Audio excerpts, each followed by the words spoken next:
하나님께 감사드립니다. 우리의 마음과 우리의 생각이 늘 주님의 마음과 같은 마음을 품을 수 있도록 은총을 베풀어 주시옵고, 또 주님의 뜻을 조금이라도 알게 되면 그것에 순종한 삶을 삶으로써 주님의 기쁨이 되게 하시고, 또 우리가 이 세상에서 빛과 소금의 역할을 잘 감당하게 하여 주시옵소서. 오늘 비가 내리는데 주의 사랑이 주의 은총이 이 비처럼 내려서 우리 안에 있는 이 생명이 꽃피게 하시고 열매 맺는 아름다운 일들이 있게 하여 주시옵소서. 예수님 이름으로 기도드리옵나이다. 아멘. 음. 예, 오늘은 마태복음 2장을 보도록 하겠습니다. 예, 마태복음 2장에 보면 헤롯이라는 사람이 나오죠. 지난 시간에 헤롯에 대해서 잠시 말씀드렸습니다. 예, 헤롯이 이제 BC 4년에 죽었으니까, 예수님 BC 6년에 오셨으니까, BC 6년경에 이제 헤롯에게는 상당히 이렇게 위기감이 있었습니다. 그때 자연재해도 있었고, 또, 백성들이 가난에 시달리다 보니까 메시아에 대한 갈망이 더욱더 많아졌죠. 예. 여러분도 사회가 좀 어려워지고 먹고 살기 힘들고 자연재해가 심해지면은, 이러다가 세상 끝나는 거 아닌가, 그런 생각을 많이 하지 않습니까? 그러다 보면은 이제 메시아에 대한 더 갈망이, 열망이 더욱 높아지는 그러한 시점이었습니다. 그때 이제 동방박사들이 와서 이 유대 왕이 났다라고 하니까 헤롯이 얼마나 놀랐겠어요. 그래서 지난 시간에 말씀드린 것처럼 이 헤롯은 자기 정권을 갖다가 지키기 위해서는 자기 아들도 쉽게 죽일 수 있는 그런 사람입니다. 그래서 자기 아들뿐만 아니라 자기 처가까지 다 멸족을 시킬 정도로 아주 잔인한 사람이에요. 그런 위기감 속에서 메시아가 왔다니까 더욱더 이 헤롯이 분노하고 더욱더 힘들어했던 그런 모습들이 생각나겠죠. 근데 이런 사람들은 이제 나중에 보면은 다 친구가 없어지는 거죠. 가족들도 떠나고 또 친구도 떠나고, 권력이 있으니까 붙어 있지만 마음을 두는 사람이 없겠죠. 그래서 헤롯이 나중에 죽을 때 가만히 생각해 보니까 이 몸에 이 피부병이 생겨갖고 엄청 고통 가운데 이제 죽게 됩니다. 그때 이제 헤롯이 내가 죽으면 나를 위해서 울어줄 사람이 없을 것 같은 거예요. 예. 그만큼 자기가 외로웠다 이거죠. 그래서 이제 좋은 이제 아이디어를 냅니다. 이제 예루살렘에 이제 유명한 인기 있는 그런 지도자들을 갖다가 감옥에 딱 잡아 가둬요. 그래서 내가 죽거든, 이 지도자들을 그날 같이 죽여라 라는 명을 내립니다. 그러면 이제 예루살렘 사람들이 나의 죽음 때문에 울지는 않지만은 이제 안타까운 지도자들이 죽으면은 이제 예루살렘이 이제 장례 분위기가 될 거잖아요. 그런 것을 생각했는 거죠. 그래서 이제 헤롯이 죽었어요. 근데 사람들이 그 명을 따랐겠습니까? 예, 안 따르겠지, 그죠? 예, 권력이 살아있을 때 왕이지 죽고 나면 왕이 아니잖아요. 예, 그래서 이제 그가 죽고 나서 이제 예루살렘 사람들이 잘 죽었다라고 해서 원래 이렇게 선물을 나누어 주었다는 그런 이야기가 있습니다. 그래 이제 인디언 속담이 그런 속담이 있더라고요. 내가 태어났을 때는 너 혼자 울고, 내가 죽었을 때는 나는 웃고, 주변 사람이 우는 이제 그런 삶. 그러니까 내가 태어났을 때는 너 혼자 울고, 주변 사람 웃고, 내가 죽었을 때는 나는 웃고 다른 사람은 울어주는 그런 삶이 참 복된 삶이다라는 말이 있던데, 우리도 그랬으면 좋겠네요. 예. 그러면 동방 박사들은 이제 어디서 왔을까? 이제 그걸 생각해 봐야 되겠죠. 동방은 어디입니까? 예, 동방은 여기서 페르시아를 가리킵니다. 페르시아에서 이제 그 당시에는 이제 1세기 요즘에는 점성술 이런 게 이제 유행을 했습니다. 그게 페르시아뿐만 아니라 이 우리나라에도 우리나라까지도 이렇게 별을 보고 점을 치는 이런 것들이 유행을 했던 시대죠. 예. 근데 이 페르시아에 있는 이 사람들이 어떻게 예루살렘에 있는 메시아, 가 나타나는 것들에 관심을 가졌을까요? 그 땅에는 우리가 돌아가 보면은 누가 있었냐면은 다니엘, 그러니까 그 친구들이 거기 있었던 동네 아닙니까? 그래서 이 복음에 대한 이해도가 있는 그런 사람들이 있었는 것 같아요. 그리고 메시아를 갈망하는 사람들이 있었는데, 그들이 이제 이 그 메시아가 나타나는 징조를 깨닫게 되고 이제 그것을 별을 보고 찾아오게 되지요. 근데 이제 이 별이 좀 특별한 별 아닙니까? 우리가 이제 생각하는 것처럼 그냥 늘 떠 있는 벨이 아니고 그 길을 인도하는 벨이죠. 예, 그렇다 보면 하나님께서 특별하게 어떤 이제 그 별이라는 것을 통해서 그들을 인도했다라는 것을 이제 이해할 수 있겠죠. 그냥 뭐 자연히, 우연히 뭐 어떤 별을 보고 그들을 찾아왔다는 것이 아니라 특별한 하나님께서 별을 어, 띄워서 이제 그들을 인도했던 걸로 이렇게 추정이 가능할 것 같습니다. 그래서 이제 예루살렘에 도착을 했습니다. 근데 예루살렘에 보면 예수님께서 어디에서 태어나신다고 합니까? 베들레헴. 예. 베들레헴이 뜻이 이제 빵집입니다. 빵집. 예수님께서 이제 빵집에서 태어나셨다는 거죠. 예. 그리고 예수님이 태어나셔 갖고 말 구유에 누우시는 것을 보게 되죠. 예. 그러니까 예수님께서는 이 땅에 생명의 떡으로 오셨다라는 것을 이야기하고자 합니다. 그러니까 예수님께서 이 땅에 생명의 떡으로 빵집에서 태어나셨고, 또 태어나자마자 어디에 누이십니까? 구유에 먹이를 주는 것 아닙니까? 이 땅에 만물 생명의 떡으로서 예수님께서 오셨음을 이제 말씀하고 있는 것이죠. 그리고 이제 이 말씀은 이제 미가서 5장 2절과 사무엘하 5장 2절을 갖다가 이렇게 결합해서 만든 그런 구절입니다. 그러니까 유대인들은 그 구약에 대해서 잘 알고 있고, 또 구약의 메시아에 관련된 말씀을 알고 있기 때문에 구약의 말씀을 가져온 거죠. 근데 이게 보면 약간 변형이 생겼어요. 미가서 5장 2절에 보면 에브라다라고 되어 있는데, 여기는 유대 땅이라고 이렇게 되어 있죠. 그리고 없는 알도 하나 첨가를 했습니다.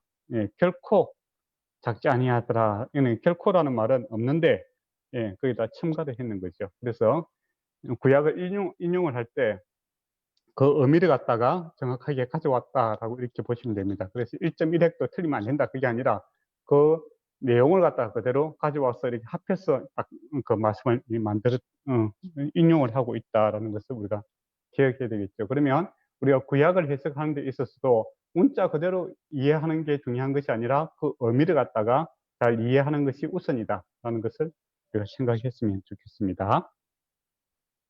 그리고 이제 그 동방 박사들이 이제 가져온 게 뭐냐면은 유황과 황금과 유황과 몰약을 이제 가져오지요. 그게 시편 72편 10절에서 11절에 있는 그 말씀이 이제 인용이 되지요. 그래서 이방인들이 이제 거기서는 예수님께서 왕으로 이 세상에 오실 때 이방인들이 이제 섬기게 될 것을 이야기하는 겁니다. 그래서 그 구약의 말씀대로 이렇게 성취가 되고 있는 그런 모습들을 보게 되죠. 그리고 이 황금, 유황, 몰약은 어떻게 쓰여졌을까요? 예, 그 예수님의 부모님들이 이제 예수님 때문에 그 동네에 살지 못하고 어떻게 되죠? 이제 애굽으로 이제 피신을 가야 되지 않습니까? 예, 그때 이제 아이를 키우는 그러한 자금으로 이렇게 사용이 되었습니다. 그러고 보면 이제 하나님께서 우리에게 사명이라는 것을 주시죠. 또 하나님의 일을 맡겼을 때 우리가 사실 뭐 감당할 수 없는 그런 일들을 만나게 되지 않습니까? 이때 이제 누가 책임지는가라고 했을 때 예, 하나님께서 책임지신다라는 겁니다. 그래서 먼저 그 나라와 그 의를 구하라. 그러면 이 모든 것이 더하리라 할 때 이 모든 것은 무엇을 먹을까 무엇을 입을까에 대한 염려였죠. 그러니까 요셉이라는 사람도 그렇고 마리아도 그렇고 어리고 사실 가난한 사람들입니다. 그래서 뭐 그 애굽으로 가서 산다는 게 보통 일이 아니잖아요, 사실. 그죠? 예, 언어도 틀릴 거고, 예, 문화도 틀리고, 그런 이제 어려운 상황에 그 어떻게 감당하겠는가 했는데, 하나님께서 예배하심이 있고 준비하심이 있더라라는 겁니다. 그런데 그것이 어디에서 준비했는가? 내 주변에 있는 사람들로부터 준비된 것이 아니라, 예, 페르시아, 전혀 모르는 곳에서 이렇게 물질이 오게 되고, 또 하나님의 말씀도 성취가 되고, 또 하나님의 그 말씀을 성취될 수 있도록 하나님께서 일을 해 나가시는 것을 우리가 보게 되지요. 그것처럼 저와 여러분이 이제 하나님의 일을 하게 될 때 하나님의 일이다라는 것은 근본적으로 우리가 감당할 수 없는 일들입니다. 왜냐하면 거의 하나님의 일이기 때문에. 예, 그런데 뭐 누가 그러면 그 자금이라든지 그 모든 것들을 주관해 나가시는가라고 했을 때 하나님께서 그 전혀 우리가 모르는 사람들을 통해서 예, 그것을 채우시고 예, 그것을 그 성취해 나가는 것을 이제 여러분도 경험하게 될 것입니다. 그래서 이제 목회라든지 하나님의 일을 하면 할수록 우리가 개인적인 능력으로 이 일들을 해 나가는 것이 아니라 참 하나님께서 예배하심, 준비하심이 있구나라는 것을 알게 되고, 또 이것이 이제 반복적으로 쌓이게 되면 어떤 하나님의 말씀이 우리에게 도전이 올 때 우리가 불안하고 염려하는 것이 아니라 소망 가운데서 이제 그것을 받아들이는 그런 일들이 생기게 되죠. 이게 이제 믿음의 성장과 성숙이 있다, 이렇게 보시면 될 것 같습니다. 예. 그리고 이제 여기서 이제 보면 유대인들도 그 왕궁에 사는 사람들도 예수님이 베들레헴에 태어날 것이다라는 것을 알고 있잖아요. 근데 어떻게 보면 그들이 가장 기다리고 있어야 될 사람이고, 또 메시아가 왔다면 경배하러 가야 되잖아요. 근데 여기에 대해서 아무 관심이 없습니다. 예, 그러고 보면 이 성경의 지식이라는 것이 하나의 학문적으로 이렇게 남아 있다든지, 또 이게 내가 그 사람들의 입장에서는 이 하나의 밥벌이 수단이겠죠. 구약 성경을 알고 이런 것들을 알므로써 내가 이 높은 자리를 유지하고 또 사람들한테 존경을 받는 이 도구로서 하는 사람들은, 실제적으로 예수님이 왔을 때 그들은 아무도 경배하지 않습니다. 하나님 앞에 나가서 경배하는 사람들이 아니죠. 그런데 먼 곳에 있는 페르시아에 있던 이 박사들은, 예, 하나님을 따르고자 하는 사람이죠. 신앙이라는 것은 주님을 따르는 자지 주님을 아는 자는, 지식으로 아는 자는 아니다라는 겁니다. 그래서 이제 저와 여러분도 성경을 알아가게 될 것인데, 이게 뭐 하나의 성경을 많이 안다, 그래서 뭐 교회에서 목사가 되고 장로가 되고 이런 하나의 이제 기득권이 될 수 있는 그런 도구로서 사용하는 사람은, 하나님께 경배하는 마음이 없겠죠. 그러면 그거는 거짓 신앙인 거죠. 아무 도움이 안 되는 겁니다.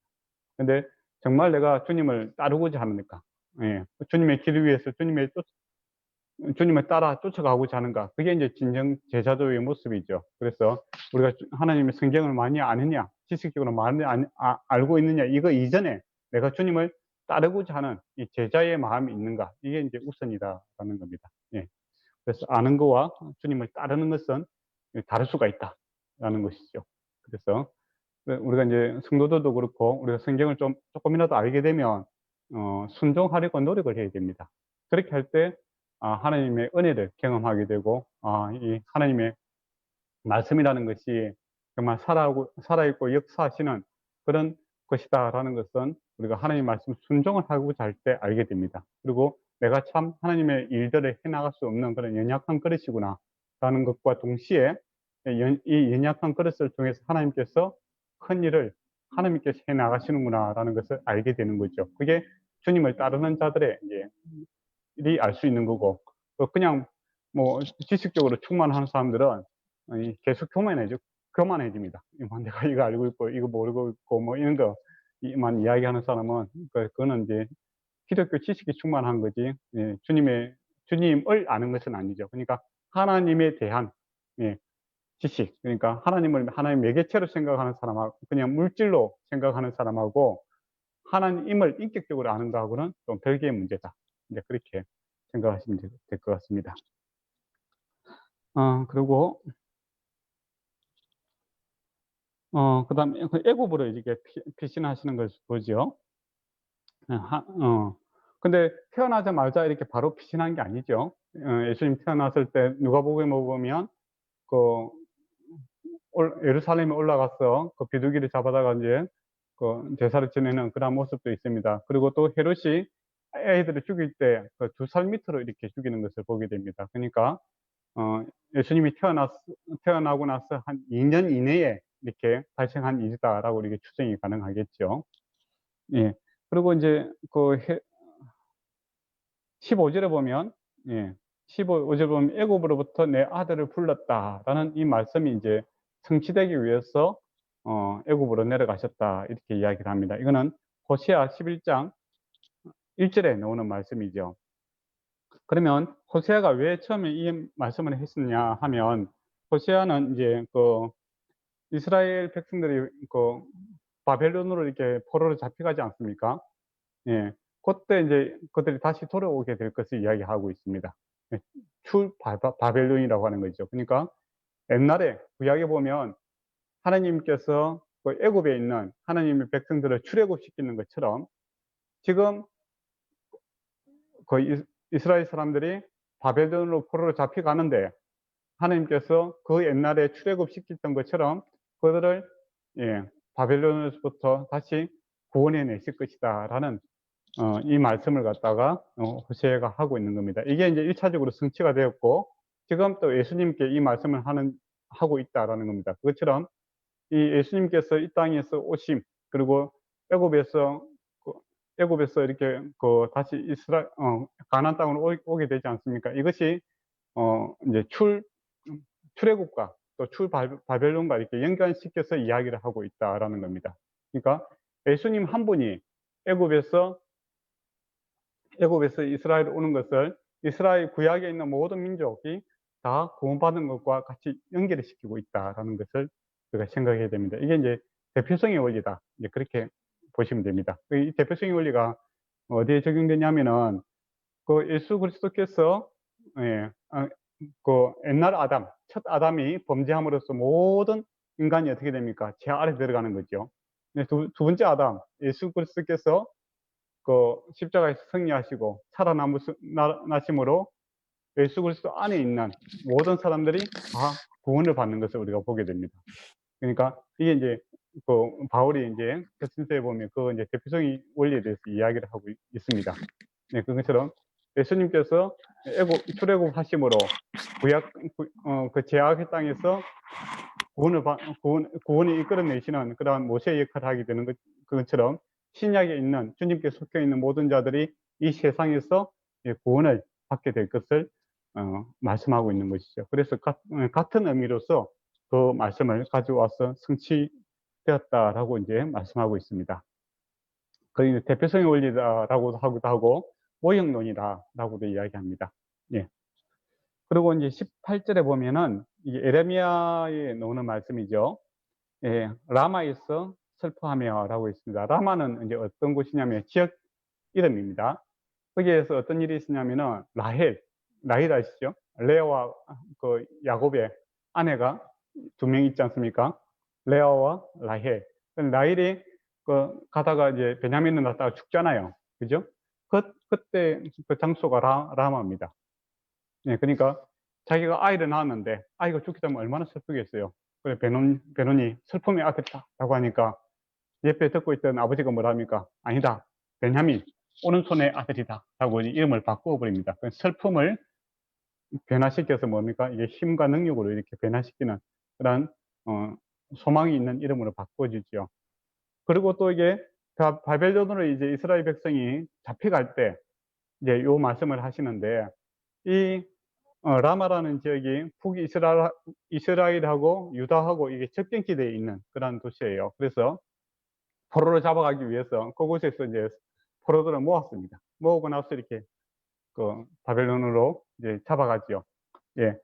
요때 이제 이 말씀을 슬퍼하고 또 크게 통곡하는 소리가 들리니 라헬이 그 자식을 위해 애곡하는 것이다. 그가 자식이 없으므로 위로받기를 거절하였도다라는 이제 이야기를 합니다. 그러면서 이게 전체적인 의미는 뭐냐면은 예, 자식이 이제 위로를 받으려면 자식이 있어야 위로가 되잖아요, 그죠? 그것처럼 다시 하나님께서 출바벨론 함으로써 그들을 다시 돌아오게 할 것이다라는 이제 그 구원의 메시지를 이게 선포하고 있는 겁니다. 네, 그것처럼 지금 이제 예수님께서 그 애굽으로 내려가시고 또 헤롯에 의해서 이렇게 핍박을 받고 있지 않습니까? 그리고 아이들이 죽었어요. 그러나 이것이 끝이 아니다. 예, 다시 구원의 역사가 이루어지게 될 것이다.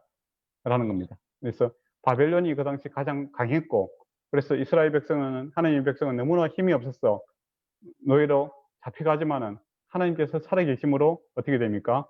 다시 돌아오게 되는 거죠. 회복이 일어나는 겁니다. 그것처럼 지금 예수님이 이 땅에 오셔서 박해를 받으시고 어려움을 당하시나 주께서 결국은 어떻게 됩니까? 세상을 이기시게 되죠. 그리고 부활하시게 되고 또 하나님의 백성을 온전히 이렇게 회복시키게 됩니다. 그렇게 해서 이제 그 자신감을 가지고 어떻게 합니까? 이 복음을 가지고 예루살렘과 사마리아와 땅끝까지 복음을 증거하는 그런 메시지가 증거되는 거죠.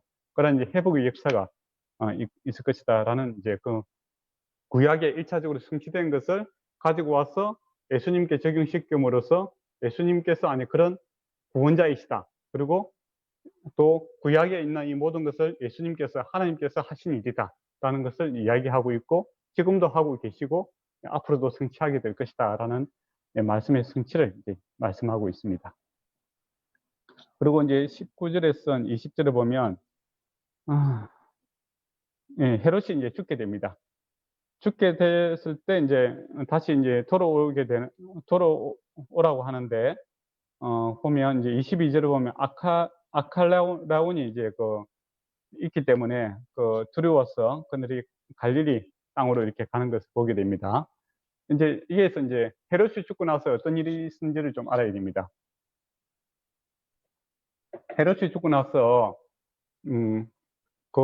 헤롯이 통치하는 땅을 갖다가 3분할합니다. 3분할해서 아들 3명에게 나눠줘요.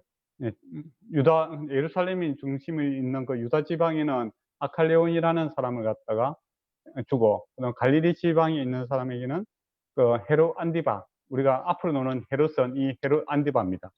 그리고 이제 요단강이 있죠. 그리고 동쪽에 있는 그쪽에는 이제 빌립이라는, 그러니까 헤롯 안디바가 이 빌립의 아내를 갖다가 데려다가 자기 아내로 삼았는 거예요. 그러니까 가장 정치적으로 이렇게 힘이 있는 곳이 어디냐면은 이 수도겠죠, 그죠? 일본에도 가장 힘 있는 곳이 도쿄 아닙니까? 그런 것처럼 수도가 있는 데가 가장 힘이 있고 정치적 파워가 있는 겁니다. 거기가 원래는 아칼레온이라는 사람에게 준 거예요. 예. 근데 이 아칼레온 사람은 성격이 이제 아주 좀 잔인합니다. 잔인해요. 그래서 이제 백성들을 갖다가 막 이유 없이 죽이고, 아주 폭력과 이렇게 아주 약탈을 갖다가 삼는 그런 사람이에요. 그러면 이제 사람들 가만 안 있잖아요. 그래서 이제 사내들인 공회원 이런 데서 계속 그렇게 로마에다가 민원을 넣습니다. 예. 우리 못 살겠다. 바꿔다오. 예, 그렇게 하죠. 그래서 이제 그 민원이 이제 들어가서 이제 이 아칼레온이라는 사람이 폐유가 되죠. 그러고 나서 이제 이 유대와 예루살렘은 로마가 직접 이렇게 통치하는 그런 시스템이 됩니다. 그래서 예수님이 나중에 십자가 질 때 보면 로마 빌라도에게 재판을 받지 않습니까? 예, 그게 왜냐하면은 이 아칼레온이라는 사람이 폐유가 되고 이 이제 예루살렘 유다 요 지역은 로마가 이제 직접 통치하는 그 시스템이 이제 들어갔기 때문에 그렇게 되는 겁니다. 예.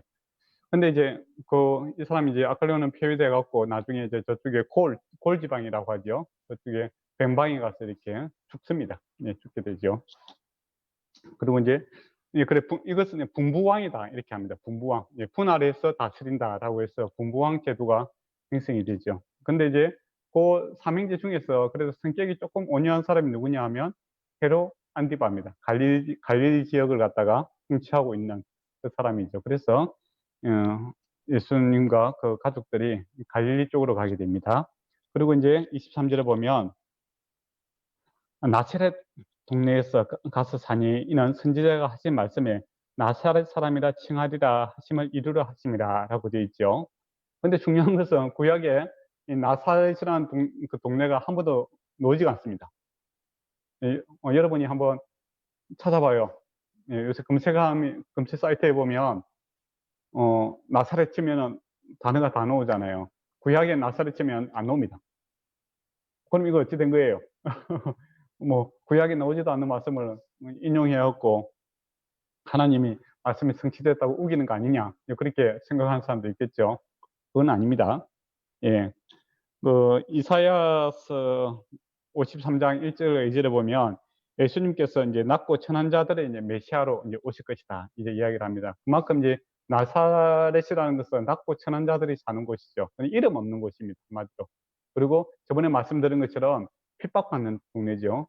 로마 군인들이 주도하고 있고 그런 곳이고, 또 전체적으로 갈릴리 지방이 이제 핍박당하고 있습니다. 왜냐하면 북쪽에 붙어 있었기 때문에 아수르라든지 바벨론이 쳐들어오게 되면 특히 이제 민족적인 혼혈 행창이 나타나게 되죠. 특히 아수르의 정책이 뭐냐면은 아수르는 이제 사람들을 잡아다가 다른 지역을 보내고 그 다른 지역에 있는 사람을 또 이 이스라엘 땅에 보냈습니다. 그렇기 때문에 어떻게 되겠습니까? 민족이 혼합이 생기잖아요. 예.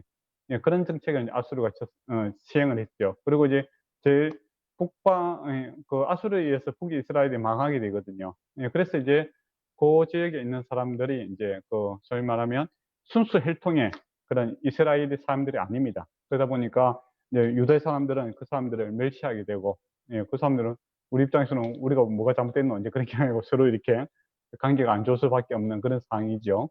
예, 그래서 멸시받고 천대받는 자들의 이제 그 메시아로 오실 것이다 라는 의미로서 나사렛 예수다라고 합니다. 지금은 이제 예수님께서 오심으로 이 나사렛 모르는 사람이 없는데, 지금은 그 당시는 그만큼 이름 없는 동네였다라는 겁니다. 이름 없고 핍박받는 그 낮고 낮은 자리에 예수님께서 메시아로 오실 것이다라는 것이 이사야에 있는데, 그 말씀이 이제 성취로 나사렛 예수다라는 이름을 얻게 되는 겁니다. 그래서 우리가 이제 이 마태가 구약을 인용하는 방법에 보면 문자 그대로 탁 가져오는 게 아니라 그 의미를 갖다가 가져와서 인용을 하고 있다라는 것을 보게 되죠. 그러면 저와 여러분도 이제 구약을 갖다가 해석함에 있어서 어, 예수 그리스도 중심으로 해석을 해야 되고, 그죠? 그게 구약을 어떻게 읽을 것인가라는 책이 있습니다. 그게 구약을 갖다가 만약에 예수 그리스도 중심으로 우리가 해석하고 읽지 않으면은 우리가 랍비가 되는 거죠. 그죠? 그 유대인교하고 달라야 되잖아. 랍비가 창세기를 설교하는 거하고 개신교 목사가 설교하는 거하고 다릅니다. 왜 다르냐면 우리는 이 창세기 내용을 또 구약에 있는 내용들을 이 신약의 마태가 이렇게 해석하는 것처럼 예수 그리스도 중심으로 우리가 해석을 하잖아요. 그게 구속사입니다. 예, 근데 예수 이야기 없고 구약을 그냥 그 시대의 정신이나 윤리 도덕적으로만 이렇게 해석을 한다라고 하면 랍비가 설교하는 것이나 우리가 설교하는 것이나 똑같잖아요. 그죠? 그러면은 이제 기독교가 아닌 거죠. 네, 그래서 그런데 이제 사도들이 보니까 구약을 인용하는데 어떻게 인용하는가? 예, 예수님 중심으로 이렇게 인용을 하고 있다라는 겁니다. 그러면 저와 여러분도 이제 구약을 해석하고 설교할 때 예수 그리스도 중심으로 또 삼위 하나님 중심으로 이렇게 해석을 해야 된다라는 것이죠. 예, 2장까지 이렇게 했는데 혹시 궁금한 거 있으면 물어보셔도 됩니다.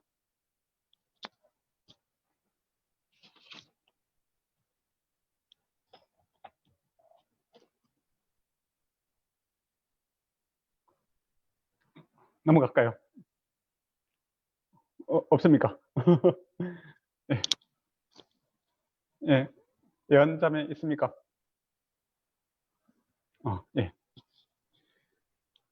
그리고 이제 예, 3장에 보도록 하겠습니다. 예, 그때에, 예, 세례 요한이 유대 광야에서 복음을 전파합니다. 예, 그때라고 하면 지금 몇 년이 지났을까요? 30년.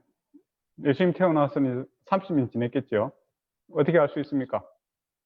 예수님께서 30살부터 사역을 하지 않습니까? 네. 그리고 세례 요한과 예수님의 나이 차이는 몇 살입니까? 6개월 정도 되죠, 그죠? 태중에 있을 때. 예. 너무 어려운 거였죠. 예. 예. 그러면 왜 예수님께서 30살부터 사역을 했을까요? 우연히 하다 보니까 뭐 30살부터 했을까요? 그건 아닙니다. 구약을 보면, 예, 일반 군인들은 20살부터 군인이 됩니다. 예. 근데 제사장은 30살부터 제사장이 역할을 하게 돼 있어요. 모세오경에 의하면.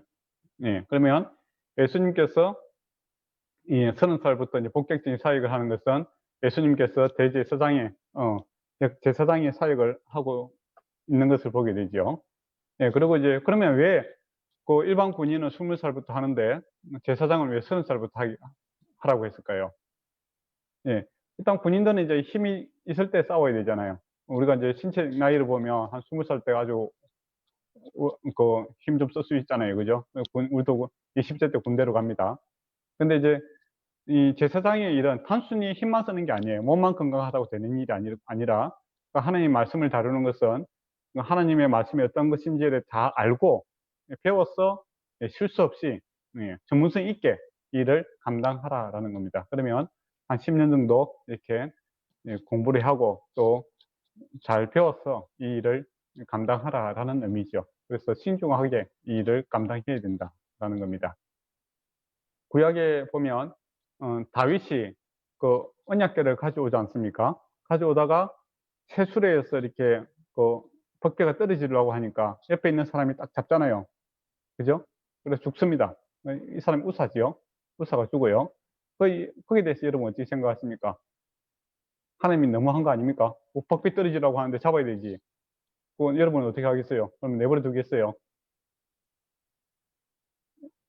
왜 죽였을까요? 예. 억울하다. 생각하신 분 없습니까? 연자님. 신성한 거라서. 신성한 거랬어요. 맞아요. 근데 신성하다고 떨어지려면 잡아야 되죠. 어떻게 하겠어요? 좀 봐주면 안 됩니까? 근데 그 그게 이제 하나님의 언약궤에 대한 이해를 충분히 할 수 있는 사람이죠. 왜냐하면 그 언약궤를 운반하는 사람이 누굽니까? 제사장들 무리잖아요. 그죠? 예. 고핫 자손이 그것을 메고 가라 이렇게 되는 거예요. 그런데 다윗이 새로운 그 뭐야 기술, 수레. 지금 우리가 수레하면 별거 아니까 했지만 그 당시는 아주 혁신적인 기술이잖아요. 그래서 새 수레를 만들자 지극정성을 다합니다. 근데 하나님의 말씀은 인간의 지극정성이 중요한 것이 아니라 하나님 말씀대로 순종하는 게 중요하거든요. 근데 이것을 잘 알아야 되는 그런 제사장, 우사가 제사장이에요. 예. 그런 사람이 하나님의 말씀을 거절하고, 하고 이렇게 잡았다라는 것은 죽을 짓이죠. 그리고 성경에도 보면 그거 만지면 죽는다고 했잖아요. 그리고 우리가 사사기에 보면 그 호기심에 뚜껑을 열었다가 어떻게 됩니까? 그 마을 사람들이 다 죽는 일이 있지 않습니까? 그만큼 이 일의 전문성을 가진 사람이 그것을 모른다라는 것은 거기에 대한 큰 책임이 주어지는 겁니다. 그죠? 그래서 저와 여러분도 이제 어떻게 보면 신약에 보면 많이 성생되지 마라 라는 표현이 있죠. 예. 그만큼 이 하나님의 말씀을 다룬다라는 것은 예, 귀하고 참 좋은 일이지만 또 어떻게 보면 위험한 일이기도 합니다. 우사 같은 경우에는 자기 나름대로 잘한다고 했는데 하나님의 뜻과는 관계가 없었잖아요. 그러니까 자기는 열심히 냈는데 또 자기가 몸을 던져서 그것을 막았는데 그것 때문에 죽잖아요. 그것처럼 우리가 하나님의 말씀을 다룬다라는 것은 귀한 일이고 또 그 핵심은 내가 열심히 얼마만큼 있냐 그게 중요한 것이 아니라 하나님의 말씀대로 우리가 하는 것이 핵심이다라는 겁니다. 그래서 열심 이전에 바르게 하는 게 중요하다라는 겁니다. 그래서 이제 30살부터 제사장이 하는 것도 이제 20살부터 10년 동안 열심히 바르게 하는 것을 배워서 이 제사장 일을 해야 되는 겁니다. 그것처럼 여러분이 이제 신학 공부를 이제 하고자 한다면 하나님의 말씀에 대한 이해와 노력들이 필요하고 그것을 바로 알아야 바른 목회를 할 수 있겠지요. 단순히 열정만 가지고 하다가는 우사처럼 불행한 일을 당할 수가 있습니다. 그래서 하나님의 일은 열심 중요하지만 그보다 더 중요한 것은 하나님 말씀을 바르게 알고 바르게 전달하고 순종하는 것이 더 중요하다는 겁니다. 예. 예수님이 이제 30살부터 이제 하게 되고 세례 요한도 이제 유다 강야에서 이렇게 말씀을 전파합니다. 이게 이제 엘리야의 모습이죠. 그죠? 회개하라 천국이 가까이 왔느니라라고 합니다. 선지자 이사야의 말씀을 통해서 강야에서 외치는 자의 소리가 있어.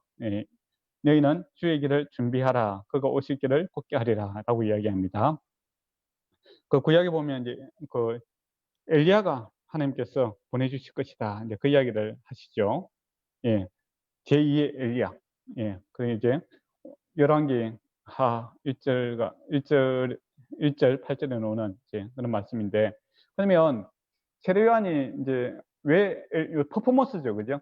엘리야가 입고 다니는 낙태 트롯을 입고 광야에 이제 입고 이제 그 엘리야가 먹었던 이제 메뚜기와 석청을 먹고 있잖아요.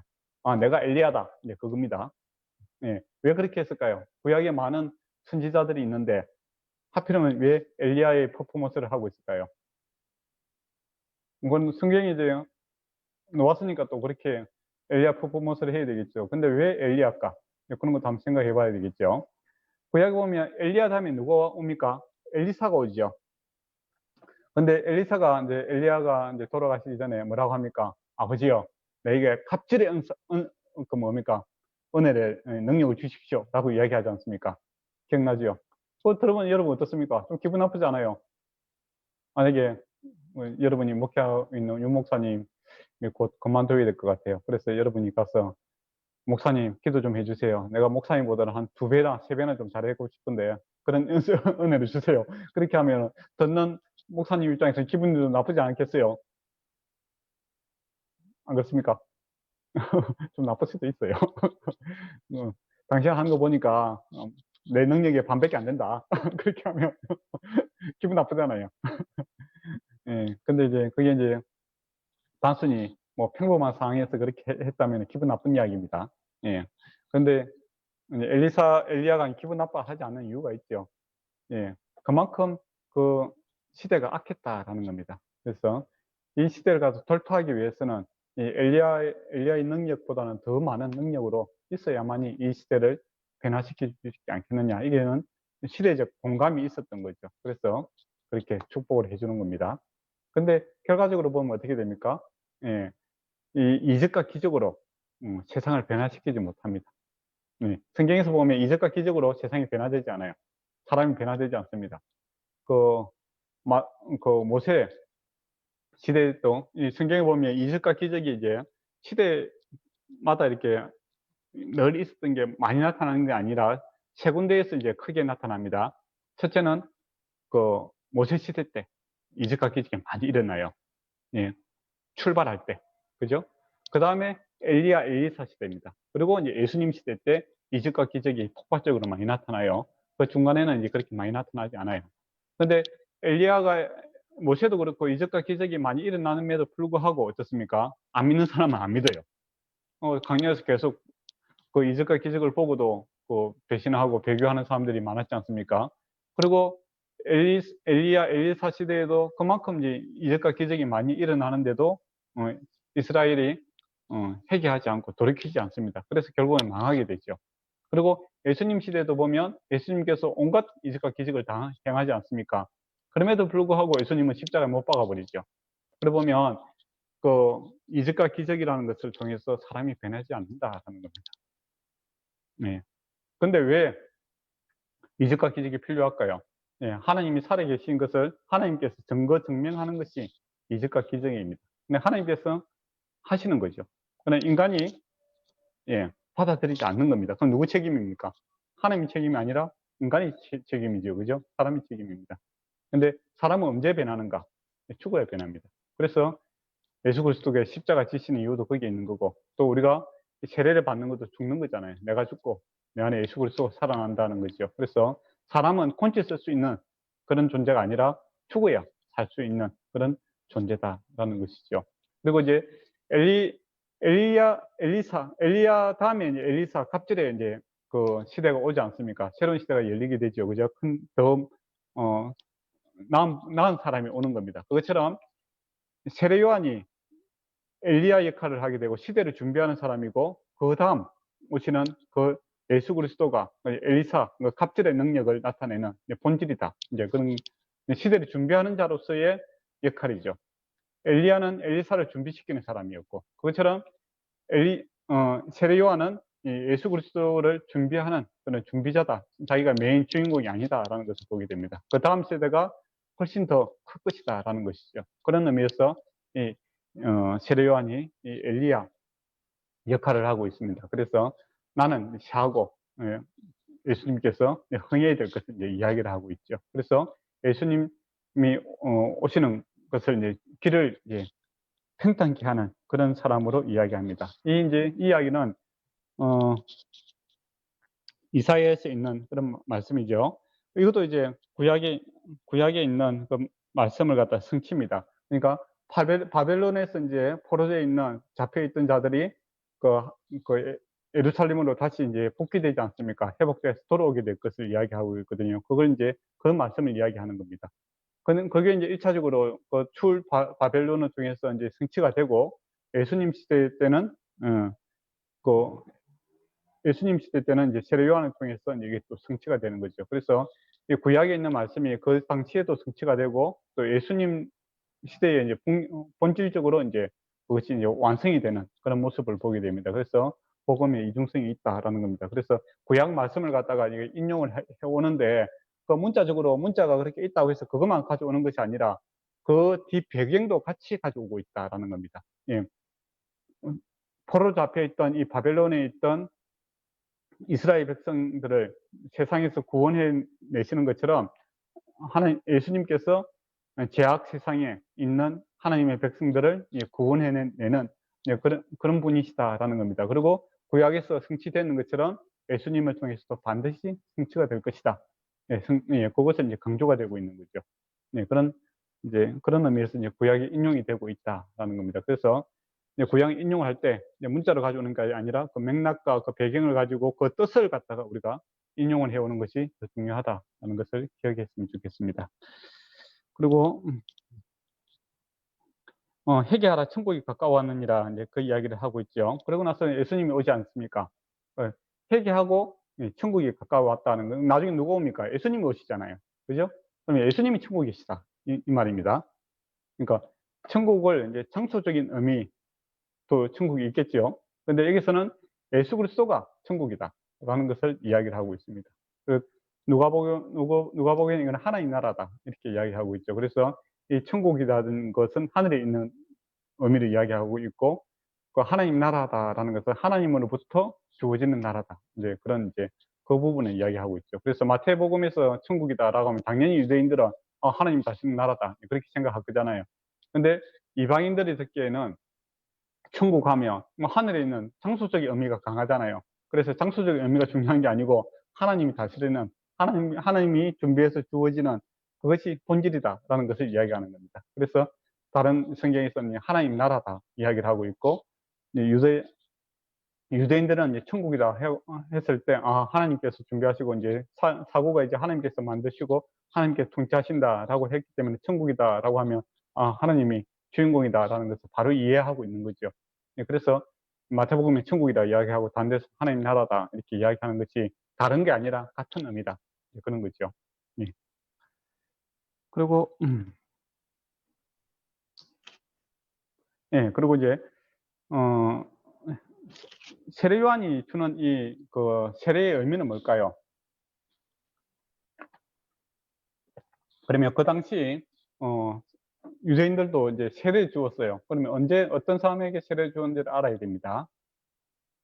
그 당시 이제 그 유대인들이 어떤 사람에게 세례를 주냐면은 이방인인데 이방인이 있어요. 이 이방인이 그 유대인으로 이렇게 살고 싶은 거예요. 예, 그때 이제 세례를 줍니다. 물에 담그죠. 물에 담그면 어떻게 되겠습니까? 사람 죽잖아요. 예. 그리고 건져내면 새 사람이 되는 겁니다. 또 홍해도 그런 거잖아요. 물을 건너왔잖아요. 또 히브리인이다라고 할 때 물 건너온 사람이다라는 뜻입니다. 그러니까 물이라는 것은 죽음이에요. 죽음을 건너온 사람, 새 생명을 얻은 사람입니다. 그게 히브리인인 거고 또 애굽 홍해를 건너오는 것도 이제 그런 그게 이제 세례의 의미죠. 그것처럼 이방인이 이제 그 구약의 복음을 듣고 나도 이제 이방인 안 하고 하나님 백성 되고 싶어요. 그렇게 하면 세례를 주는 겁니다. 그래서 옛날에 그 이방인은 죽어버리고 이제는 다시 하나님 백성으로 태어났다라는 의미로서 세례를 줍니다. 근데 그, 그 세례 요한은 그 이방인한테 세례를 주는 것이 아니라 유대인들에게 지금 세례를 주고 있잖아요. 그러면 어떤 의미입니까? 그만큼 그 당시 유대인들이 타락했다는 겁니다. 타락하고 전혀 이방인들하고 구별이 되지 않는 그런 사람들이었고 그래서 다시 죽는 것처럼 옛날에 그 살았던 그 이방의 모습이라든지 그것은 죽어버리고 이제는 다시 하나님의 공동체 한 일원으로서 이제 멤버로서 들어오는 그런 의미로서 이제 세례를 주고 있다라는 것이죠. 네. 그만큼 이제 그 예수님 오신 시대에 그 유대인들이 그만큼 타락하고 정말 하나님의 모습은 없었다라는 것이죠. 그런 의미에서 보면 예수님 사역할 때 이 유대 땅에 귀신 들린 자가 그렇게 많잖아요. 그죠? 네. 네. 그게 이제 그만큼 그것이 악한 악령에 의해서 또 사단에 의해서 지배당하고 있는 그런 땅이었죠. 그게 이제 결정판이 뭡니까? 하나님의 아들이 옴에도 불구하고 그 땅에 있는 임금, 헤롯이, 유대 임금이 예수님을 죽이려고 하는 것을 보게 되지 않습니까? 그 애굽에서는 누가 하나님의 자녀들을 죽입니까? 바로가 이제 하나님 백성을 죽이잖아요. 근데 예수님이 그 땅에 왔는데 유대 왕이, 헤롯이라는 사람이 바로의 역할을 하고 있다는 겁니다. 그만큼 옛날에 그 애굽만큼 그 예루살렘이 타락됐고, 또 예수님께서 뭐라고 합니까? 소돔 고모라보다 더 타락했다, 그렇게 이야기를 하고 있지 않습니까? 그래서 이 하나님의 백성을 되는 것은 이 혈통이 중요한 게 아니고 이 믿음이 있는 자가 구원을 받을 수 있다, 그런 의미죠. 그리고 그 믿음이 있는 자가 하나님의 백성이다라는 것은 구약에서부터 계속 나옵니다. 출애굽할 때 보면 허다한 잡족이 같이 나와요. 그러니까 출발할 때부터 혈통이 중요한 것이 아니라 믿음이 있는 그 사람이 하나님의 백성이죠. 그런데 지금 이제 예수님 오실 그 당시에, 또 세례 요한이 사역하고 있는 그 당시에 그 혈통으로 자기들의 하나님의 백성이라고 하나, 하나님 보시기에는 이방인과 똑같은 또 메시아를 갈망하고 있으나 뭡니까? 자기가 생각하는 메시아하고 성경에서 말하는 메시아는 받아들일 준비가 되지 않는 그만큼 타락한 곳이었다라는 것을 반증하고 있는 겁니다. 그곳에서 오는데, 이제 그 강야에서 이렇게 생활한 것을 보게 되지 않습니까? 그러면 강야가 어떤 곳입니까? 네, 강야는 이스라엘 그 역사를 보면 강야는 그 하나님의 은혜가 없으면 살 수가 없는 곳이잖아요. 이스라엘 백성이 출애굽해서 강야에 있지 않습니까? 거기는 이제 만나와 메추라기가 공급되어야만이 살 수 있는 거거든요. 그래서 이제 강야라는 곳은 하나님만 바라보는 곳입니다. 네, 그러니까 애굽 땅, 가나안 땅에 들어와서는 어떻게 하죠? 자기들 농사 지어서 먹고 살잖아요. 근데 강야에서는 오로지 하나님의 은혜만 바라보고 사는 거죠. 하나님만 바라보는 것이고, 그곳에서 이스라엘 백성들이 훈련을 받죠. 그래서 하나님을 경험하게 되고, 또 하나님 능력을 경험하게 되고, 또 그들에게 새롭게 태어나는 곳이 또 교육을 받고 새로워지는, 성숙되는 곳이 이 강야입니다. 그래서 이 세례 요한이 강야에 있음으로 인하여 하나님만 바라보는 그런 사람이 역할을 하게 되는 거죠. 그죠? 예, 거기서 훈련받고 또 새롭게 거듭나게 되는, 교육받아서 하나님만 바라보자라는 이제 모습들이 그곳에서 나타나게 됩니다. 근데 뭐 어떤 사람이 광야에 있다가 뭐 나와서 회개하라, 천국이 가까웠느니라, 뭐 변두리에서 그렇게 이야기하면서 사람들이 와서 뭐 예, 회개하겠습니다, 그런 사람이 몇이나 될까요? 지금 만약에 여러분이 저 일본의 시골이 있죠. 시골에 가서 여러분 회개하십시오, 천국이 가까이 왔습니다, 이렇게 이야기했는데 사람들이 감동을 받고 회개하는 사람이 많아져서 그 소문이 도쿄에까지 이렇게 퍼져서 도쿄에 있는 정치인들이 와서 나도 좀 회개하겠습니다 라고 하는 일이 있을까요? 잘 없겠죠. 예, 근데 그런 일이 발생했다는 겁니다. 어떻게 보면 회개하라, 천국이 가까웠느니라 라고 이제 회개를 시키려면 예루살렘에 가서 사람 많은 데 가서 그렇게 해야 목회가 잘 될 수 있을 거잖아요. 그죠? 근데 지금 강야에서 외치고 있는 겁니다. 사람이 없는 곳에서 외치고 있는데 사람들이 나와서 회개를 하고, 또 그 소문이 예, 그 예루살렘 까지 전달이 돼서 거기에 있는 사람들이 와서 이제 조사하러 놓은 그런 상황이 되었다라는 겁니다. 그러면 인간적으로 방법을 보면 이게 성공할 수 있는 케이스가 아니잖아요. 그죠? 뭐 사람들을 변화시키려면 사람인데 있는 데 가야 되잖아요. 예. 고기를 잡으려면 예, 바다로 가야 되고, 또 사람들이 돈을 벌려면 돈 있는 곳으로 가야 돈을 번다고 하잖아요. 그죠? 사람들을 모으려면 사람이 있는 곳으로 가야 되잖아요.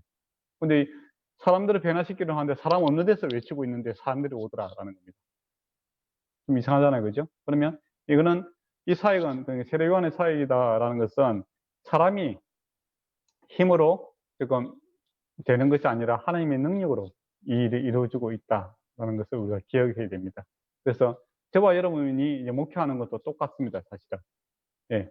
인간적인 방법을 이제 소위 말하는 교회 성장학이라는 게 있지요. 거기 보면 기업을 운영하는 이제 그런 방법으로 이제 많이 가르칩니다. 그게 이제 목회의 본질이 아니다라는 겁니다. 우리는 강야에서 외치는 자들의 소리죠. 그러니까 주님께서 주님만 바라보는 그곳에서 주님만을 위해서 사역하는 자들이 우리 사역자들의 모습이고, 또 그곳에 하나님의 능력이 더해지면 사람의 변화가 생깁니다.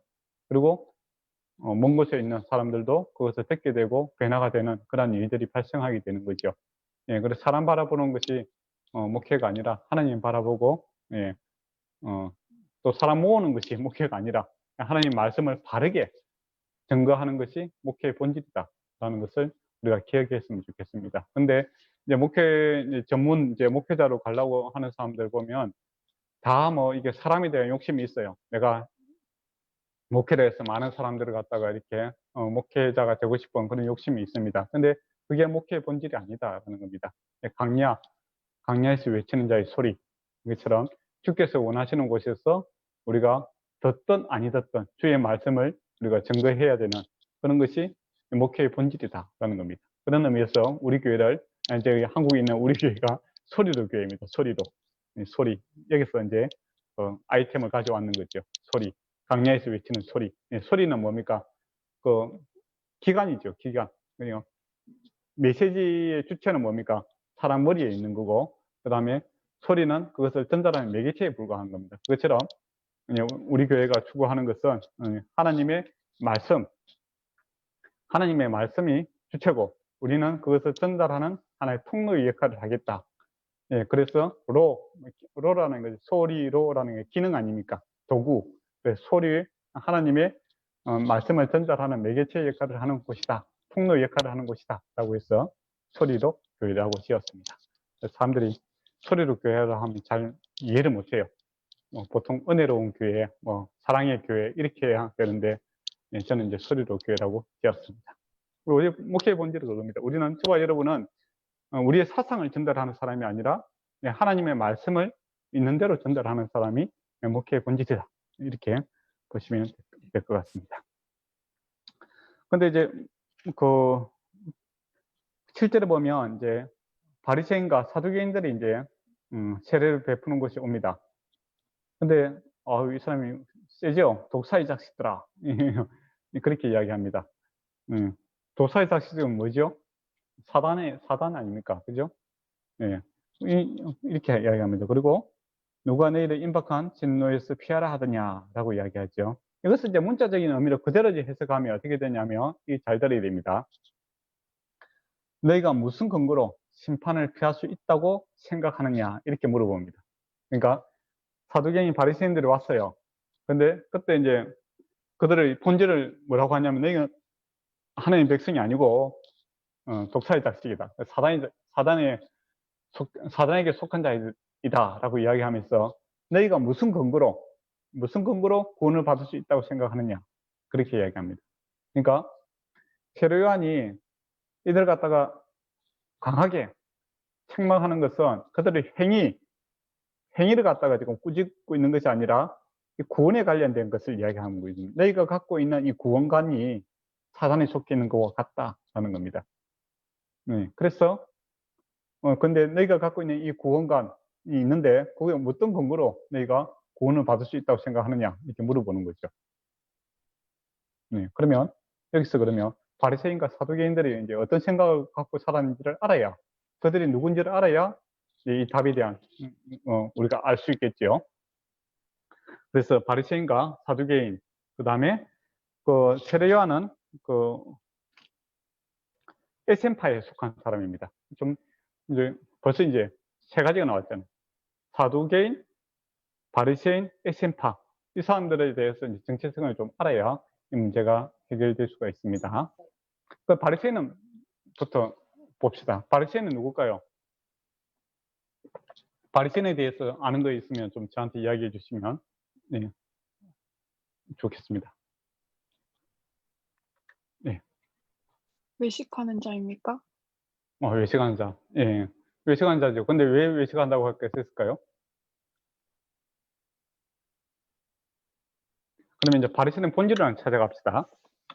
바리새인은 이제 언제부터 생겼을까? 이제 그런 생각을 해봐야 되겠죠. 구약에 보면 바리새인이 없잖아요. 있습니까? 구약에 보면 바리새인도 없고 사두개인도 없어요. 근데 지금 예수님 사는 시대에는 바리새인도 많고 사두개인도 많잖아요. 그죠? 그러면 이것은 구약에서 온 그런 인물들이 아니라 어느 순간에 나타난 사람들이죠. 언제 생겼냐면 바로 이제 신구약 중간 사이에 생깁니다. 예. 구약 성경이 완성되고 하나님께서 침묵을 하세요. 말라기 여러분 아시죠? 말라기의 그 주제가 뭡니까? 말라기의 주제는 하나님 언제 우리를 사랑했습니까? 이렇게 물어보는 거예요. 예, 하나님께서 우리를 사랑하셨다 하는데 우리가 바벨론에서 들어오고 그랬는데 왜 우리는 여전히 가난한 가운데 있고 핍박 가운데 있고 이렇게 어려운 가운데 있습니까? 하나님 우리 도대체 사랑하십니까? 이렇게 물어보는 것이 구약 성경의 마지막 말락입니다. 거기에 대해서 하나님께서 침묵을 하십니다. 400년에서 450년 동안. 이것이 이제 신구약 중간사라고 합니다. 그러고 나서 이제 예수님께서 오십니다. 그리고 하신 말씀이 요한복음 3장 16절은 뭐죠? 하나님이 세상을 이처럼 사랑하사 독생자를 주셨으니 이렇게 이야기합니다. 그러니까 하나님께서 말라기의 질문에 답을 예수님으로 답을 하고 있는 거예요. 그래서 연결이 되고 있습니다. 근데 요 기간 사이에 이제 신구약 중간사 사이에 한 400에서 450년 동안의 이게 기간이 있어요. 이때 어떤 일들이 있냐면은 헬라인들이 그리스인들이 그죠? 그 누구면 알렉산더 대왕이 있잖아요. 그죠? 그 사람이 영토를 확장을 하잖아요. 그리고 이 사람이 자기 헬라 문화에 대해서 아주 자비심이 강했던 사람입니다. 그래서 가는 곳마다 이제 그리스 문화를 갖다가 전파를 하려고 노력을 쓰지요. 그러면서 언어를 통일시킵니다. 그래서 예수님이 오셨을 때 복음이 바울이라든지 이런 사람들이 그 복음을 쉽게 빨리 전가할 수 있었던 이유가 뭐냐면 알렉산더가 이제 언어를 통일시켜 놨기 때문에 그 언어 전달하기 좋았습니다. 그러고 나서 이제 로마가 또 세상을 지배하게 되죠. 모든 길은 로마로 통한다 말이 있지 않습니까? 로마인들이 이 길을 갖다가 이렇게 잘 닦아놨는 거예요. 그래서 그 바울이 선교 여행하는데 그 어려움 없이 빨리 그 하나님의 복음을 전달할 수 있는 그런 여건이 마련되었습니다. 네, 그런 게 있었고 또 종교적으로 보면 이제 세계사적으로 보면 그 이제 예수님 그 말라기 이전에 한 BC 한 500년 경 중에 뭐 불교 스카모니 그다음에 동양에서는 그 공자라든지 맹자라든지 그런 사람들 그리고 이제 그리스에는 그 서양 사상을 배경이 되는 그 누굽니까? 플라톤이라든지 뭐 소크라테스 이런 사람들이 다 나타납니다. 그러니까 하나님께서 침묵하고 있는 그 사이에 동서양의 그 모든 종교의 기반이 될 수 있는 사람들이 다 이야기를 해요. 그러니까 기독교 역사가 상당히 긴 거예요, 사실은. 어떤 사람은 기독교가 불교보다 뭐 짧다고 생각하는데 그거 아닙니다. 예, 아브라함이 훨씬 더 2000년, BC 2000년 전에 있었던 이야기잖아요. 그죠? 그만큼 훨씬 더 3000년입니까? 예, 그만큼 모세가 2000년이니까 그보다 더 오래전 이야기네요. 그죠? 예, 그런 이제 일들이 일어나게 되죠. 그러면서 이제 유대 땅에서는 어떤 일이 생기냐면은, 헬라 사상도 들어오고 로마의 지배도 받게 되죠. 그때 이제, 어, 통치하기 위해서는 통치하는 사람들이 그 나라에 사는 이제 자기들 중간 매개체를 갖다가 세워야 되잖아요. 그래서 다른 나라는 이제 왕을 통해서 이제 왕을 갖다가 속국이라고 하죠. 왕을 갖다가 세워서 그 왕을 통해서 이제 통치를 하는 그런 시스템입니다. 근데 이스라엘은 종교국가잖아요. 네, 그래서 그 중간 역할을 누가 하게 되냐면 이 사두개인들이 하게 됩니다. 사두개인은 근원은 어디에서 오냐면 그 다윗 시대에 제사장이 사독이잖아요. 사독. 그죠? 예. 그래서 이제 자기들은 이제 제사장, 사독의 그 대를 이어서 하는 그런 제사장인 그룹이다라고 해서 이제 사두개인이라고 이렇게 이름이 지어졌습니다. 그런데 이 사두개인들이 하나님을 안 믿어요. 예, 구약 성경을 갖다가 모세 오경만 인정을 합니다. 그리고 뒤에 있는 선지서라든지 이런 것들은 성경으로 인정을 하지 않아요. 그리고 그들의 세계관에 있어서는 죽고 나면 끝이에요. 죽고 나면 영혼 소멸설입니다. 네, 성경에서는 죽고는 천국 가고 지옥 가고 이런 거 없고 또 천사도 인정하지 않습니다. 그러니까 요즘 같으면 상당히 유물론적 사고를 갖고 있죠. 이 세상에 사는 게 다 모든 게 있어요. 그게 최고다 이렇게 합니다. 근데 왜 그 모세오경을 인정해 주는가? 그들이 이제 돈벌이 수단이 되기 때문입니다. 그들이 제사장 그룹이기 때문에 제사 제도를 통해서 많은 폭리를 취하게 되거든요. 예.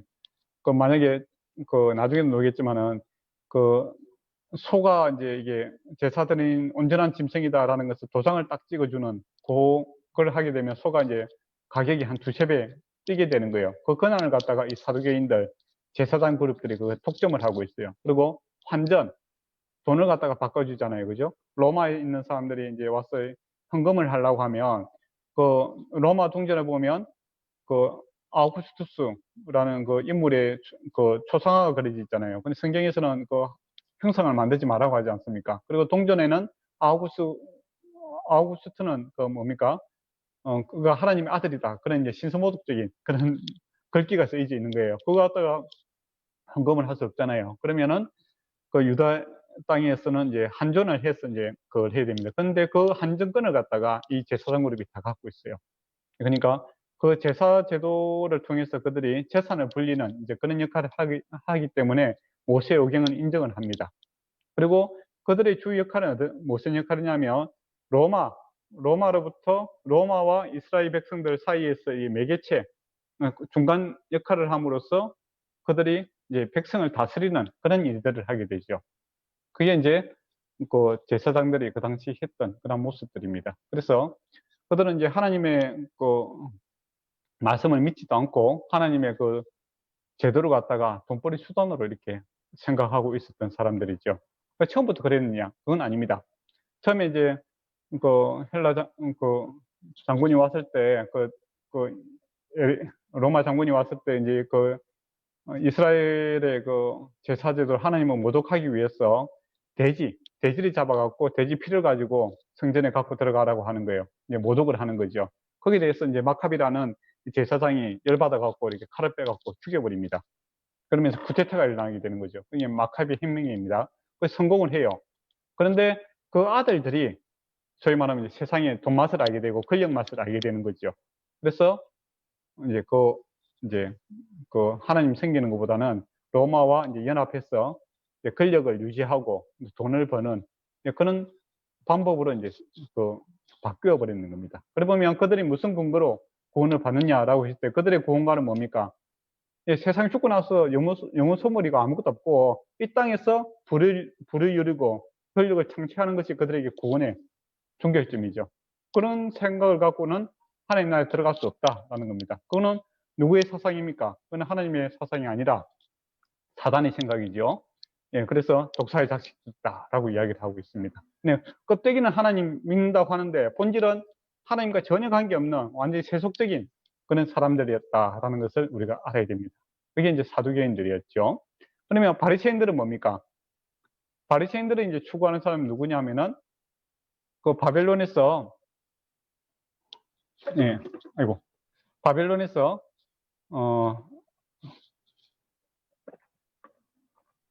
바벨론 포로로 잡혀갔을 때 그곳에서 신앙생활 잘했던 사람이 누구죠?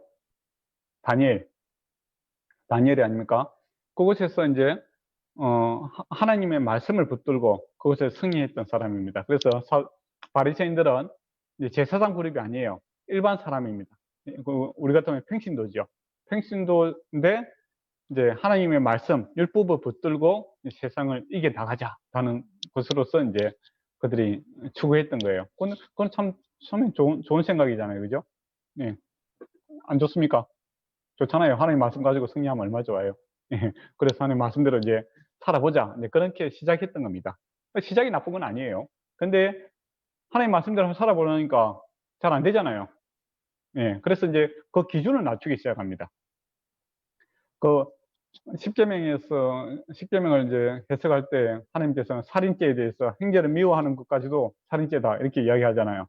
그거는 우리가 다 그럼 살인죄로 다 지옥 갈 수밖에 없잖아요. 예, 그러니까 이 사람들이 이 하나님의 말씀을 지켜야 되겠는데 말씀대로 하니까 영 안 되는 거예요. 그래서 그 기준을 낮추기 시작합니다. 그래서 이제 그 바리새인들 서기관들이 이제 우리 같으면 이제 교수들이죠. 율법을 이제 바리새인들 중에서 율법을 연구하는 사람들이 이제 예를 드는 거죠. 예. 어떤 경우에 이혼을 할 수 있는가? 예. 어떤 사람들은 엄하게 하나님 말씀대로 이 간음죄 아니면 안 된다. 어떤 사람은 이제 이거 그렇게 뭐 해석할 필요 있나? 마음에 안 들면 이제 아내가 뭐 오늘 요리를 잘못했다. 그것도 이혼 사유다. 막 그런 식으로 이제 해석을 하는 거죠. 예, 실제 그렇습니다. 가멜레파와 헬레파가 있는데 가멜레파는 아주 엄격하게 이야기하고 헬레파는 아주 느슨하게 이야기합니다. 예, 그래서 이제 그런 것들이 문제가 돼요. 예, 그런 식으로 이제 하나님의 말씀을 인간의 윤리 쪽으로 이제 낮추게 되는 거죠. 그렇게 되니까 나타나는 현상이 뭐냐면은, 그것을 하는 사람들은 어떻겠습니까? 나는 잘하고 있고, 나는 이것을 행위로서 내가 구원받을 수 있다. 그러니까 행위 구원론 쪽으로 들어가는 겁니다. 구약은 하나님의 은혜로 구원받는 거잖아요. 그죠? 이스라엘 백성이 하나님 백성 된 것은 하나님 은혜입니다. 맞잖아요. 야곱이 이스라엘 되는 것도 하나님 은혜잖아요. 야곱이 그 성격이 좋은 사람이 아니잖아요. 예. 뭐 여러분이 생각해 보세요. 아버지 속이고 행 속이고 그리고 그런 사람 장인어른도 속이고 그런 사람이 뭐가 좋다고 뭐 하나님 백성 하겠어요. 예, 우리가 상종하지 못할 사람입니다. 그런데 은혜로 그 하나님의 백성이 되는 거잖아요. 그죠? 예. 예, 구약에서는 하나님 은혜로 하나님 백성이 된다라는 것을 이야기하고 있는데 바리새인들은 그게 아니라 율법을 지킴으로써 성취함으로써 우리가 하나님 나라를 만들어낸다라는 겁니다. 그거는 이제 바벨탑을 쌓는 그런 종교지요. 우리가 이제 일반 돌을 닦는 것도 그렇지 않습니까? 단계가 있죠. 1단계, 2단계, 3단계, 4단계. 우리 태권도 배우러 가도 흰띠, 노란띠 뭐 이렇게 해갖고 쭉 올라가는 것처럼 율법을 갖다가 성취함으로써 하나님 나라 천국에 이룰 수 있다. 그런 생각을 갖고 있는 거죠. 그게 이제 바리새인들의 생각입니다. 그래서 이제 뭐 그들이 갖고 있는 이 구원관이 하나님 은혜가 중요한 것이 아니라 내 행위가 중요하다. 예, 그렇게 주장하고 있기 때문에 그거는 하나님의 생각이 아니고 사단의 생각이죠. 그리고 그들이 이제 말씀을 갖다가 중요시 생각하기 때문에 구약 전체를 갖다가 하나님의 말씀으로 인정합니다. 그리고 천사도 인정하고 부활도 인정하고 이제 그런 생각을 갖고 있어요. 근데 근본적으로는 하나님의 말씀을 내가 성취했어. 내가 하나님 나라를 만든다. 그러니까 인간이 하나님 나라를 만들 수 있다라는 생각을 갖고 있는 사람들이 바로 바리새인들입니다. 예. 그래서 이제 이 사람들은 이제 백성들의 이제 인기를 목말라 하죠. 백성들의 존경을 이렇게 그 갈구하고 살아가는 사람들입니다. 그래서 이제 아까 전에 외식하는 자다라고 했는데 그는 외식의 모습이 어떻게 나타나냐면은 우리가 뭐 구제할 때 오른손이 한 것을 왼손이 모르게 하는 게 중요하잖아요. 그죠? 예, 그렇게 하기 위해서 그들은 이제 저녁 시간에 우리가 지게에다가 빵을 갖다가 이렇게 딱 준비를 해서 그 어려운 지역에 갑니다. 그러면서 종을 이렇게 쳐요. 그러면 가난한 사람들이 그 뒤에 있는 이제 그 빵을 가져갈 수 있게끔 하는 겁니다. 직접 이렇게 아이 컨택이 되면 서로 민망하잖아요. 그죠? 그래서 내가 한 걸 모르게 하게 하겠다. 이제 그런 의도로서 이제 그런 형식적을 해요. 그런데 그 마음 속에는 어떻습니까? 마음 속에는 그 정말 사랑이 아니라 예, 외식적인 행동만 따라하는 거죠. 네. 그러니까 쉽게 말하면 오른손이 한 것을 왼손이 모르게 할 수 있는 방법이 있습니까? 없잖아요. 같은 몸인데 오른손이 한 걸 왼손이 어떻게 모르겠어요. 근데 예수님께서 그렇게 하라고 하는데 그럼 어떻게 하면 가능하겠습니까? 예. 이게 선한 것이라고 생각하는 것이 아니고 그냥 일상적인 것이라고 생각하면 그게 가능하겠죠. 그냥 선한 것을 특별한 일로 생각하면 예. 원래 선하지 않는데 오늘 내가 특별히 좋은 일 한다. 그렇게 하면 우리가 그 각인이 되겠죠. 근데 오늘 여러분이 뭐 밥을 먹었고 이런 거 잘 기억 안 하잖아요. 또 중요하지 않은 일들은 기억하지 않지 않습니까? 그거는 우리가 살아감에 있어서 생체 리듬에 따라서 살아가는 것들은 당연한 거잖아요. 근데 예수님께서 오른손이 왼손 한 것을 왼손이 모르게 하라라는 것은 우리가 본질적으로 선한 사람이 됨으로써 먹고 마시든 무엇을 하든지 예, 선한 일을 하게 되는 겁니다. 그게 그렇게 되면 오른손이 한 것을 왼손이 모르게 되죠. 그러니까 포도나무에서 포도가 열린 건 당연한 거잖아요. 그죠? 그런 것처럼 하나님께서 우리가 하나님을 믿음으로써 우리가 선한 사람이 됨으로써 우리가 하나 먹고 마신 모든 일들이 선한 행동으로 나타나게 되면 어느 손이 한 것이 왼손이 모르게 돼요. 그렇게 되면 사람들이 하나님의 일을 한다 뭐 그런 이야기 잘 안 해요. 그냥 내가 살아가는 것이 다 하나님의 일이 될 수가 있는 거죠. 그렇지 않습니까? 하나님의 사람이 살아가는 모습이 다 하나님의 일이잖아요. 본질적인 변화입니다. 맞죠? 근데 외식하는 자는 어떻겠습니까? 내가 선한 사람이 아니야. 예. 근데 오늘 특별히 내가 누군가에게 좋은 일을 했어. 그건 특별한 일이잖아요. 그죠? 그럼 자기 자신도 이게 특별한 일이라 생각하고 있는 거예요. 맞잖아요. 네. 그런 게 이제 외식의 모습인 거죠. 네. 똑같이 빵을 나눠주는데 내가 받은 은혜를 생각해서 하나님께서 나에게 주신 은혜에 감사해서 그냥 거저 받았으니 거저 주고 또 그 사람을 사랑함으로써 내가 주는 것은 그냥 하나님의 일이잖아요. 근데 내가 오늘 특별하게 저 사람에게 정치인들이 오늘 특별하게 뭐 고아원에 가서 라멘 뭐 100박스를 갖다가 넣어줬다. 그런 것은 정치적 행위지 선한 일은 아니잖아요. 그죠? 네. 그와 같은 그게 이제 외식이다라는 겁니다. 네. 그럼 이제 유대인 바리새인들이 그렇게 생각했는 거죠. 우리가 하나님의 말씀을 문자적으로 이렇게 지켜야 하나님 나라를 성취해낼 수 있다라고 생각했던 사람들입니다. 은혜가 아니라 하나님의 하나의 행위로 이렇게 되는 거죠. 그리고 이제 손 씻는 문제도 이제 나오잖아요. 그죠? 바리새인들은 이제 손을 씻고 먹는데 예수님의 제자들은 왜 손 씻지 않고 당신의 제자들은 먹습니까? 이제 그렇게 태클을 걸잖아요. 그때 예수님께서 이제 손에 뭐 들어가는 게 입으로 들어가는 게 아니고 입에서 노는 게 중요하다 이제 그런 식으로 이야기하잖아요. 거기 보면 이제 우리는 이제 위생상 이렇게 손을 씻잖아요. 근데 거기서 이제 위생을 이야기하는 게 아닙니다. 손 씻는데 한 30분 걸려요. 외식이에요, 외식. 예. 그러니까 외식을 갖다가 이렇게 잘 할 수 있는 사람들은 어떤 조건이 있어야 될까요? 시간적 여유가 있어야 되겠죠. 경제적 여유도 있고 할 수 있는 사람들이 하는 겁니다. 예, 우리가 이제 고급 레스토랑에 가면은 그 빵 먹는 포크도 따로 있고, 그죠? 요구르트 먹는 숟가락도 따로 있고, 고기 먹는 칼과 나이프도 따로 있잖아요. 그죠? 그거는 경제적으로 여유가 있고 시간이 있어야 가능한 일이죠. 그리고 그 접시와 그 모든 것을 내가 설거지 안 해도 되죠. 그런 사람들은 그걸 할 수 있는 거예요. 맞잖아요. 근데 이걸 내가 다 준비하고 내가 다 치우고 그렇게 하면 저라도 칼하고 나이프 하나만 딱 사용하겠죠. 안 그렇습니까? 네. 그러니까 바리새인들이 이렇게 조건을 까다롭게 함으로써 자기들은 시간적 여유가 있고 또 이것을 할 수 있는 여건이 있는 사람들은 우리가 율법을 잘 지킨다라는 것을 만들어내는 겁니다.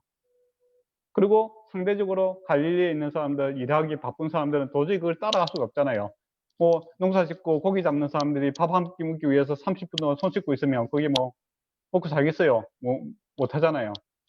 그러면서 이제 죄의식을 심어주는 거죠. 너희는 거룩하지 않다.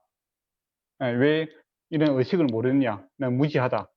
그런 식으로 이제 사람들을 지배하고 통치하는 방법으로 이제 그런 것들을 사용하는 겁니다. 네. 근데 이런 지배 방법은 이제 요즘도 있죠. 그죠? 이제 문화라는 것을 통해서 이제 사람을 지배하고 다스려주고 합니다. 예. 예. 근데 우리가 이제 본질을 잘 알아야 됩니다. 예. 그래서, 뭐가 중요한가를 잘 알고, 그게 맞춰서 행동하는 사람은 사랑으로 하는 거고, 또 껍데기를 가지고 이것을 사람을 갖다가 지배하려고 하면 우리 자신이 이제 바리새인이 될 수 있다라는 것도 늘 기억했으면 좋겠습니다. 예, 그런 이제 바리새인들이 그런 사고관을 갖고 있었기 때문에 독살작식이 되는 거예요. 예. 그리고 이제 그 에센파라고 있었습니다. 에센파. 그거는 이제 은둔하고 있는 사람들이죠. 사이에 뭐 동굴에서 뭐 두루마리가 발견되었다 뭐 그런 이야기 여러분 들어보셨습니까? 그 이스라엘 보면 사해 쪽에 그 건조한 지역이고 그러다 보니까 동굴들이 많아요. 그게 이제 양치는 목동들이 그 양이 이렇게 들어갔는데 그거 이제 잡으러 가서 보니까 두루마리들이 많이 있더라. 그것을 펴보니까 그 성경이었다 이제 그런 이야기가 있죠. 그건 이제 성경인지도 모르고 이제 추우니까 이제 밤에 불 피우는 도구를 쓰고 있었는데 그 학자들이 그거 딱 보니까 이거 성경인데 고대 유물인데 이 사람이 모르고 불 태우고 있었는 거예요. 그래서 그것을 뺏었다가 이제 뺏으면 이제 샀죠. 사갖고 발굴을 했다는 그런 이야기들이 많죠. 에센파들은 이제 약간 세상으로부터 분리되어 있는 사람들입니다. 그러니까 요즘 같으면 수도원에 생활을 했던 사람들처럼 세상에 이제 도저히 내가 살 수 없다 하나님 말씀대로 그래서 이제 외진 곳 사회 동굴 쪽으로 이제 아주 사람들이 없는 곳에 가서 동굴 생활하면서 하나님 말씀을 이렇게 베끼고 그러니까 성경을 기록하고 그렇게 이제 경건한 신앙생활을 추구했던 사람들이 이 에센파에 속해 있는 사람들입니다. 그래서 이제 그 세례 요한이 광야에서 이렇게 생활을 하지 않습니까? 그래서 사람들은 아마도 세례 요한이 에센파에 속해 있고 그의 영향을 받았지 않겠는가 그렇게 추정을 합니다. 네, 예, 그렇게 생각하시면 될 것 같아요. 그리고 이제 나중에 바리새인들도 이제 보면 바리새인 이야기 조금 하다가 조금 끝났는데 바리새인들도 이제 조금 가다 보면 이제 파가 나눠집니다. 그러니까 친로마 세력이 있고 그다음에 그, 그 뭡니까 이스라엘 편에 이제 속해 있는 사람들이 있고 그런 사람들이 열심당원을 바뀌어요. 그러니까 혁명을 좀 추구하는 그런 사람이 있고 그러니까 친로마 세력은 그 로마 세력과 좀 힘을 연합해서 그냥 그렇게 살아가자 그렇게 이야기하는 사람이 있고 어떤 사람들은 이제 혁명을 일으켰어 열심당원이라고 하죠. 칼을 이제 품고 다니면서 이제 세리를 죽이고 뭐 그런 사람들이 있습니다. 그런 쪽으로 이제 있는 사람이 있고 그다음에 또 그 중도 세력에 이제 바리새인이 있습니다. 그래서 바리새인이 세 그룹으로 나누어지고 있는 것을 나중에 여러분이 또 알게 될 겁니다. 예, 그런 게 있다라는 것을 이제 아시면 될 것 같습니다. 그래서 이제 그들이 왔을 때 합당한 열매를 맺어라 이렇게 이야기를 하죠. 합당한 열매는 뭐겠습니까? 회개하라. 합당한 열매. 네. 우리의 제도라든지 또는 이 세상의 것으로서는 구원을 받지 못한다 이겁니다. 그래서 회개하고 우리의 것으로는 구원을 받지 못하니까 하나님께 은혜를 구함으로써 우리가 구원을 받아야 된다. 그럼으로써 뭡니까? 주님, 우리가 죽고 주님 안에서 예수 그리스도 우리 안에 들어오고 우리가 성령으로 새 사람이 되고 성령의 열매를 맺는 것이 합당한 열매겠죠. 그죠? 그러니까 우리 주일학교 배우는 돈으로도 안 돼요. 뭐 힘으로도 안 돼요. 그거죠. 예. 돈으로도 힘으로도 추구했던 사람들은 사두개인들. 세상의 인기와 또 내 노력으로 열심으로 살아갔던 사람은 바리새인들이죠. 그래서 주일학교에서 다 가르치고 있는 내용들입니다. 그것은 안 된다. 그래서 예수 그리스도 안에서 새 생명을 얻어야만이 합당한 열매를 맺을 수 있다. 하나님의 은혜만이 우리를 구할 수 있다라는 것을 이야기합니다. 예. 그리고 11절에 보면 물로 세례를 베풀 것이나 내 뒤에 오시는 이는 능력이 많으시니 그는 나는 그의 신을 들기도 감당하지 못한다 이 말이 있죠. 이거는 이제 그 당시 이제 문화적으로 보면 주인이 이제 밖에 외부 활동을 하고 집으로 들어오면 그 집 안에 있는 가장 낮은 종이 그 주인의 발을 씻어주는 그런 일을 합니다. 그러니까 세례 요한이 예수님하고 비교해 보니까 나는 그 하나님 나라에서 가장 낮은 자의 종 역할을 할 수밖에 없는 그만큼 낮은 자다. 그 이야기를 하고 있는 그런 겸손한 표현이기도 합니다. 그리고 성령과 불로서 이제 세례를 베풀 것이다. 이렇게 이야기합니다. 성령이 있고 불이 있고 따로 있는 것이 아니라 같은 것이죠. 같은 거, 이꼴. 그죠? 예. 물도 거룩하게 하는 거죠. 물도 거룩하게 하는 거고, 구약에 보면 성전에 나가서 물로 씻지 못하는 것들은 불을 통과하게 합니다. 그죠? 네. 모세오경에 보면 그렇게 되어 있어요. 정쟁에서 들어오거든 물로 씻을 수 있는 것은 씻어서 거룩하게 하고, 물을 또 뿌리라고 합니다. 뿌리에서 하고, 또 그렇지 못한 것들은 이제 불로 통과해야 된다. 이렇게 이야기하죠. 예. 그래서, 어쨌든 그 핵심은 성령입니다. 그러니까, 우리가 거룩하게 되는 것은 하나님의 은혜, 하나님 그리스도의 영으로서 우리가 거룩을 이제 유지할 수 있는 거지, 하나님의 은혜로 되는 거지 사람의 노력으로 되는 것이 아니다라는 것을 이야기합니다.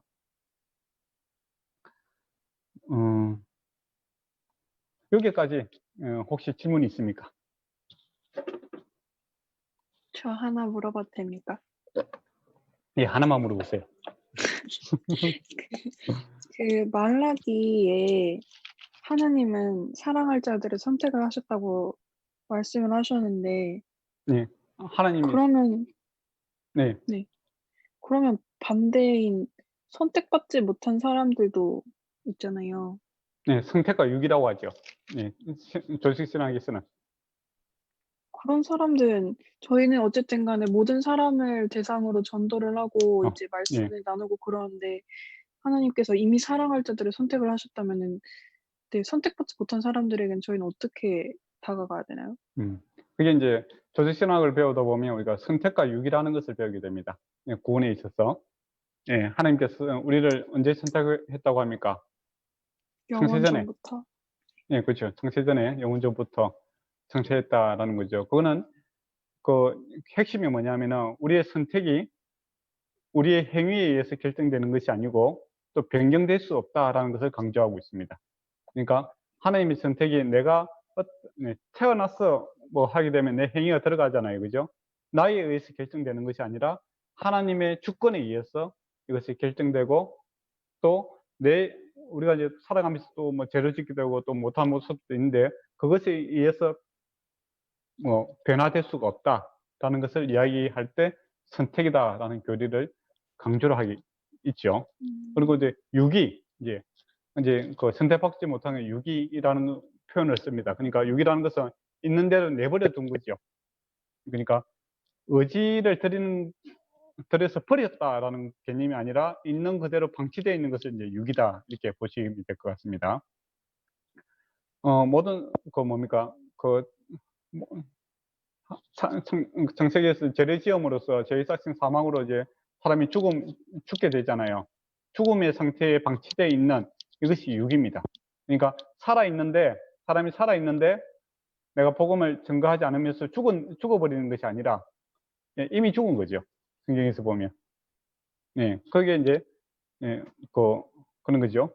그래서 이제 우리가 이제 복음을 증거한다라는 것은 우리가 하나님께서 어떤 사람을 선택하고 어떤 사람을 갖다가 유기했는지는 우리가 알 수가 없어요. 그냥 하나님 주권입니다. 그래서 우리는 때를 얻든지 못 얻든지 우리가 복음을 증거하는 거죠. 그래서 하나님이 선택하는 사람은 어떤 하나님의 부르심에 이제 반응을 하게 됩니다. 쉽게 말하면 우리가 계란을 씨앗이 있잖아요. 그죠? 씨앗이 있고 옆에 돌멩이도 갖고 씨앗 똑같이 만들었다고 생각해 보세요. 그때 똑같이 이제 물을 주고 햇빛에 비추었을 때 그 안에 생명이 있는 것들은 어떻게 되면 거기에 반응을 하겠죠. 그래서 우리가 세상에 복음을 전하고 하나님 말씀을 증거했을 때 하나님께서 선택하신 사람들, 그 안에 생명이 있는 자들은 거기에 대해서 반응을 하게 됩니다. 그래서 성장이 있고 신앙의 성장이 있고 성숙이 있고 또 예수 그리스도를 닮아가는 열매를 맺게 되는 성령의 열매를 맺게 되는 일이 반드시 발생하게 되죠. 그런데 그게 돌멩이다. 모양은 똑같은데 돌멩이다라고 했을 때는 아무리 물을 주고 햇빛을 주더라도 그는 변화가 일어나지 않지요. 이거는 유기된 상태다. 이렇게 보시면 될 것 같습니다. 그런데 중요한 것은 우리는 이제 그것을 알 수가 없어요. 그래서 우리는 때를 얻든지 못 얻든지 증거해야 되는 거고 또 그게 반응에 대해서 그 사람들의 인격적인 책임도 있는 거죠. 그 사람들이. 그러니까 이게 이제 인간의 자유의지하고 하나님의 주권이라는 이제 그런 관계에서 이야기가 되고 있죠. 근데 성경 보면 또 이게 명확하게 칼로 이렇게 자르듯이 또 이야기하지 않고 긴장 관계를 유지합니다. 그러니까 믿음을 이야기를 하고 또 행위 없는 믿음은 죽은 믿음이다 이렇게 이야기를 하지 않습니까? 긴장 관계를 항상 유지를 하고 있어요. 성경에 보면 또 이스라엘 백성이 이게 출애굽을 했잖아요, 그죠? 했는데 거기서 애굽 땅에 가나안 땅에 들어가는 사람도 있고 불순종하면서 못 들어가는 사람도 있잖아요. 그러니까 이 반응이라는 것에 대해서 하나님께서 이 긴장 관계를 두고 있다라는 겁니다. 근데 그들이 또 실패를 해요. 그럼에도 불구하고 다시 또 그들을 구원해 내시는 또 은혜 위에 은혜라는 부분이 또 존재를 하고 있죠. 그래서 요 질문은 참 기독교 2000년 역사 속에서 계속 이렇게 이 주어지는 그런 질문이죠. 하나님의 그 주권과 인간의 자유의지, 예, 그렇게 충돌하는데, 이게 이제 서양적 사고로서 보면, 이제 논리적 사고로 보면 이 답이 참 없어요.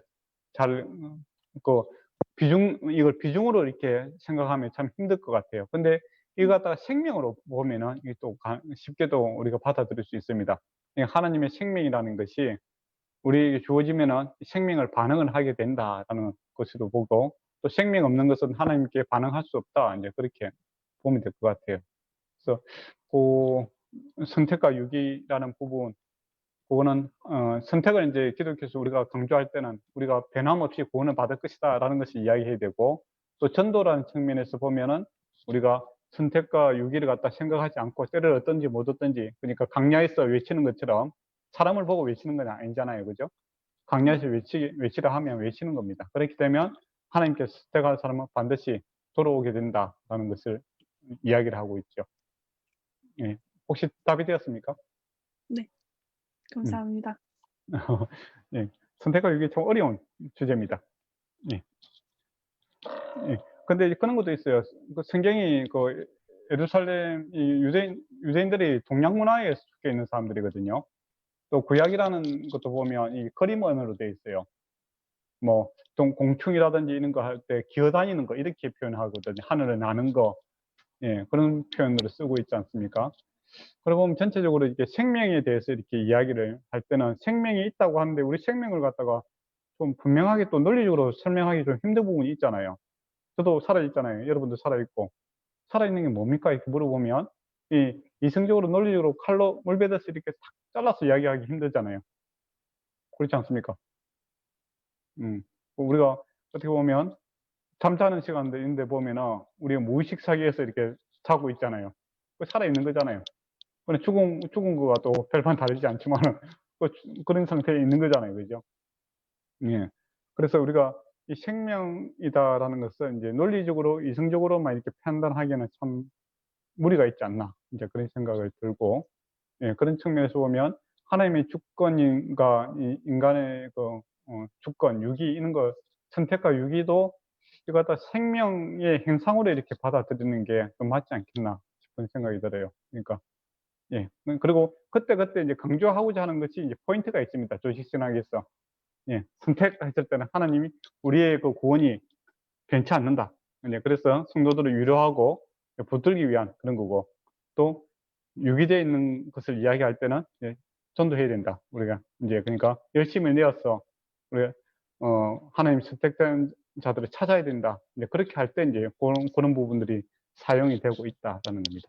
근데 또 인간의 머리의 한계로 인하여 이게 또 충돌이 생기는 경우가 있죠. 예, 예, 그런 부분들도 있습니다. 그래서 이제 성경에서 이제 중요한 것은 그렇게 하죠.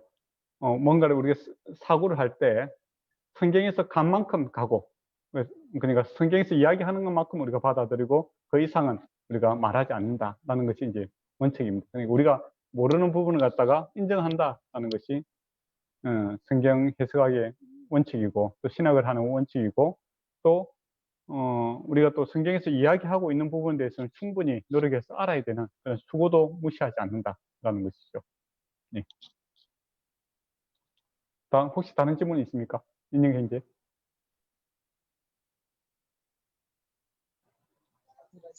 없습니다. 예. 그러면 13절에서 17절 말씀 보도록 하겠습니다. 예수님이 이제 세례를 받는 이런 모습을 보게 됩니다. 예. 예수님이 왜 세례를 받았을까요? 제가 이제 질문하도록 하겠습니다. 예수님이 죄인입니까? 세례를 주는 용도가 그 죄인들이 회개하고 의인이 되는 과정이 세례잖아요. 근데 예수님은 꼭 세례를 받으시겠다 이렇게 이야기를 하는데, 예수님이 죄인입니까? 근데 왜 세례를 받으시려고 할까요? 또 세례 요한이 안 된다고 하잖아요. 안 된다고 하는데 꼭 받으려고 합니다. 네. 그러면 앞에 주었던 그 세례 요한이 생각했던 것과 예수님이 받으려고 하는 세례는 의미가 좀 다르다고 볼 수 있겠죠. 예. 일단 첫 번째는 대표성이라고 할 수 있겠어요. 우리 대신, 죄인을 대신해서 예수님께서 대신 세례를 받으셨다. 이게 이제 이야기가 될 수 있고, 또 두 번째는 예수님께서 위임식이다. 그러니까 마태복음 주제가 뭡니까? 이스라엘 왕으로 오셨잖아요. 그죠? 예. 우리가 위임식을 하지 않습니까? 예, 그러고 나서 세례를 받고 나서 이제 예수님께서 공생애를 이제 본격적으로 하시거든요. 그래, 왕을 채울 때 그 기름을 붓는 것처럼, 공식적인 이제 사역을 하기 위해서 이제 인정을 받는 그런 의식이다. 이제 그렇게 볼 수도 있습니다. 그 두 개 다 해석이 가능한 부분입니다. 그래서 조직신학적인 입장에서 접근했을 때 이제 그 예수 그리스도께서 이제 죄인을 대신해서, 세례를 받으셨다라는, 그래서 이제 그 공식적으로 이제 그 사역이 시작되었다라는 거고, 또 마태복음 입장에서 본다면 예수님께서 이제 이 땅에 왕으로 오셨잖아요. 그죠? 그래, 왕의 사역을 이제, 제사장은 또 왕과 제사장의 사역을 이제 감당하기 위해서 이제 공식적으로 그 일을 이제 수행하는 그 출발점이다. 이렇게 왕의 세례식이다. 네, 그렇게 볼 수도 있습니다. 거기다 두 개 다 해석이 가능한 부분입니다. 그런데 보면 16절에 보면 하늘이 열리고 성령이 비둘기 같이 이제 내리는 것을 보게 됩니다. 예, 이게 이제 그러면 하늘이 열렸다. 이게 어떤 의미일까요? 구약에 보면 하늘이 열리는 게 두 번이 있습니다. 언제 열렸을까요? 모세를 만나실 때. 모세.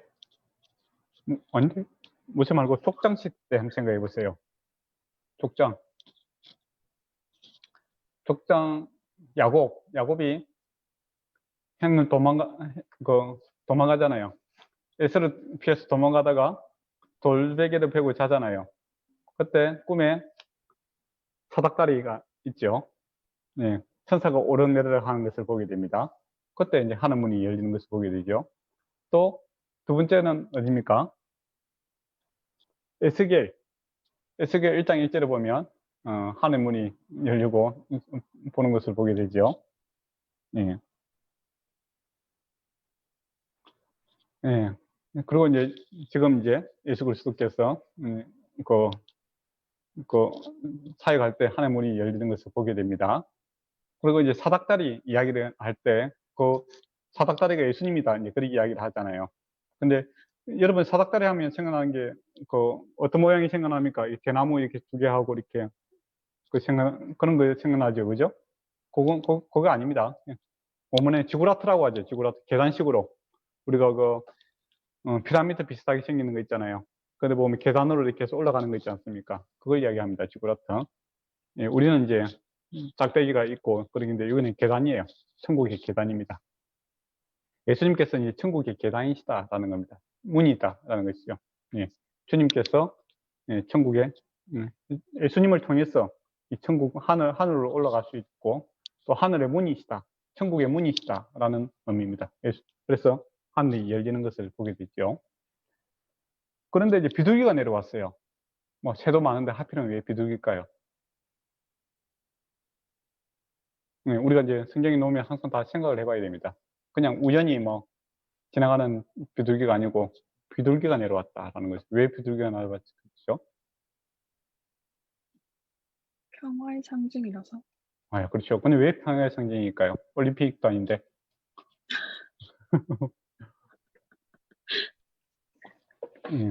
비둘기가 왜 평화의 상징이 되었을까요?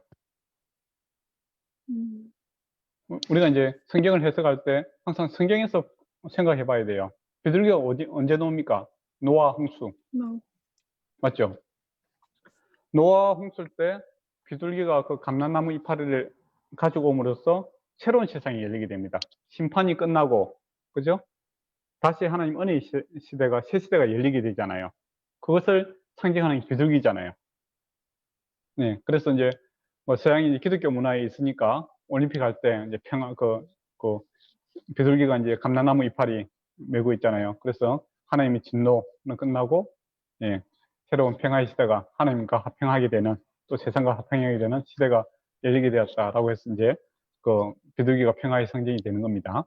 예. 그럼 우리 성경에서 이야기한다면 그 사건을 가져와야 되는 겁니다. 그래서, 그래서 예수님께서 이 땅에 오심으로써, 구원을 하심으로써 심판의 시대, 물에 다 죽잖아요. 그죠?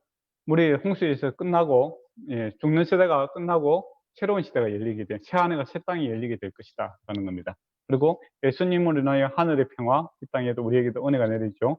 영광이죠, 우리에게는. 그래서 우리가 하나님과 합평케 되고 또 사람과 합평의 시대가 열리게 된다는 것을 보여주기 위해서, 예, 이 비둘기가, 성령이 이제 비둘기 모양으로 이렇게 임하시는 것을 보게 됩니다. 그래서 예수님의 으로 인하여 새 하늘과 새 땅, 새로운 시대가 열리게 된다라는 것이 바로 비둘기같이 성령이 임했다라는 것이 이야기를 하고 있는 겁니다. 그래서 우리가 구약의 성경에 놓을 때 어떤 뭐 동물들이 나타난다든지 어떻게 나타나면 이게 어떤 의미인가는 찾는 방법은 구약에서 있었던 사건들을 갖다가 생각하면 됩니다. 그리고 구약에 있다가 어떤 뭘 잘 모르겠다. 그러면 신약에서 이게 어떻게 사용되고 있는가를 알게 보면 되겠죠. 그래서 예수님으로 인하여 이제 새로운 시대가 열리게 된다라는 것을 말하고자 하는 겁니다.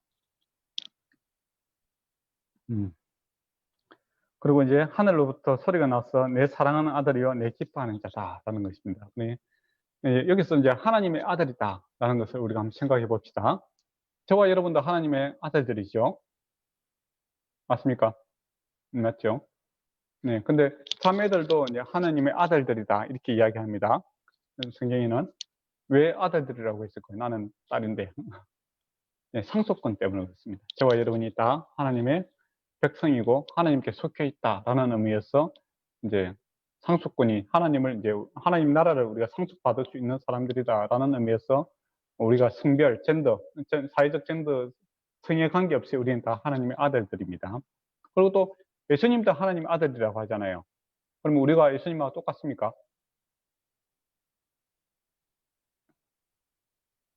막 친구 먹고 막 그래. 예. 그건 감격점이 틀려요. 여기서 예수님을 하나님의 아들이다라는 것은 예수님이 하나님이시다 이 말입니다. 예. 그러니까 그 예수님께서 하나님 아들이라고 하니까 그 유대인들의 반응이 뭡니까? 신성모독이다. 지보고 자기가 하나님이라고 하네. 네, 그렇게 이야기하잖아요. 그러니까 사람의 아들은 사람이잖아요. 맞죠? 또 소의 아들은 송아지 같은 소잖아요. 그것처럼 예수님을 가리켜서 하나님의 아들이다라는 것은 예수님이 하나님이시다라는 뜻입니다. 그리고 저와 여러분이 하나님의 아들들이다라는 것은 하나님의 한 가족이다라는 것이죠. 그래서 하나님의 보호와 인도하심을 받는 그런 하나님께 속한 자다라는 의미에서 하나님의 아들들이고, 예, 예수님이 하나님의 아들이다라는 것은 예수님이 하나님이시다라는 뜻입니다. 예, 그걸 이제 홍도로 하면 안 돼요. 그래서 그래서 이제 신학이 필요하겠죠. 제가 이제 실제로 있었던 이야기를 합니다. 그, 한국에 보면 이제 성경, 이제 목사님을 인정 안 하는 그런 그룹들이 있잖아요. 세계에 보면은 평신도끼리 해서 뭐 은혜 받으면 가서 자기가 설교하고 뭐 그런 사람들이 있습니다. 어떤 분이 이제 자기 집에 초대를 해서 제가 갔어요. 예, 갔는데 한 2시간 반 정도 그 사람이 일방적으로 이야기를 하더라고요. 성경에 대해서. 들어보니까 이제 우리가 하나님의 아들들이다. 신성이 있다. 이거죠. 그러면서 이제 그 사상을 갖다가 어디에 연결시키냐면 동양에서 보면 그 우리가 그 신의 아들들 내지는 뭐 영성 있는 거 추구하잖아요. 도사가 되고 그러고 연결을 시키는 거예요. 그래서 우리가 이제 성경이 나오는 것도 우리가 사람이 하나님 아들들처럼 우리가 신성을 추구하고 되고 신이 될 수 있고 또 그런 사상이 이제 많다 이제 그런 식으로 이제 일방적으로 한 2시간 반 동안 이야기하더라고요. 그래서 제가 듣고 왔어요. 그냥 듣고 저는 맛있는 차도 마시고 와갖고 자기는 되게 은혜가 되는 모양이에요. 혼자서 이야기하면 은혜가 되는 모양이에요. 저도 혼자서 이야기하니까 은혜가 됩니다. 듣는 사람은 괴롭지 모르겠지만, 예. 성경은 이제 그런 식으로 오해하면 안 된다. 겁니다. 성경에서 나오는 이야기들은 이게 하나님의 아들이다라고 했을 때, 우리가 뭐, 신성이 되고, 또 하나님과 같은 존재가 되고, 그런 게 아니다라는 겁니다. 우리는 사람이에요. 하나님의 형상으로 지음받은 사람입니다. 여러분이 다음에 하나님 나라 가서도 여러분은 사람이에요. 하나님의 형상으로 지음받은 사람이다. 이거죠. 네, 연계가 되는 게 아니다라는 겁니다. 근데 이 성경에서 나오는 단어들을 갖다가 해석을 하는데, 자기가 갖고 있는 전통적인 뭐 동양적 사상이라든지 그런 걸 하고 연결을 시켜서 이제 해석하는 사람들이 의외로 많아요. 예. 그렇게 성경을 해석하면 안 된다는 겁니다. 그래서 또 이게 예수님도 하나님의 아들이고 우리도 하나님 아들이다라고 해서 어떤 사람은 어떤 목사님 중에서 그런 사람이 있는데 우리도 뭐 예수님과 동급이다 그런 식으로 이야기하시는 분이 있는데 결코 그렇지 않습니다. 그 용례가 틀린 거예요.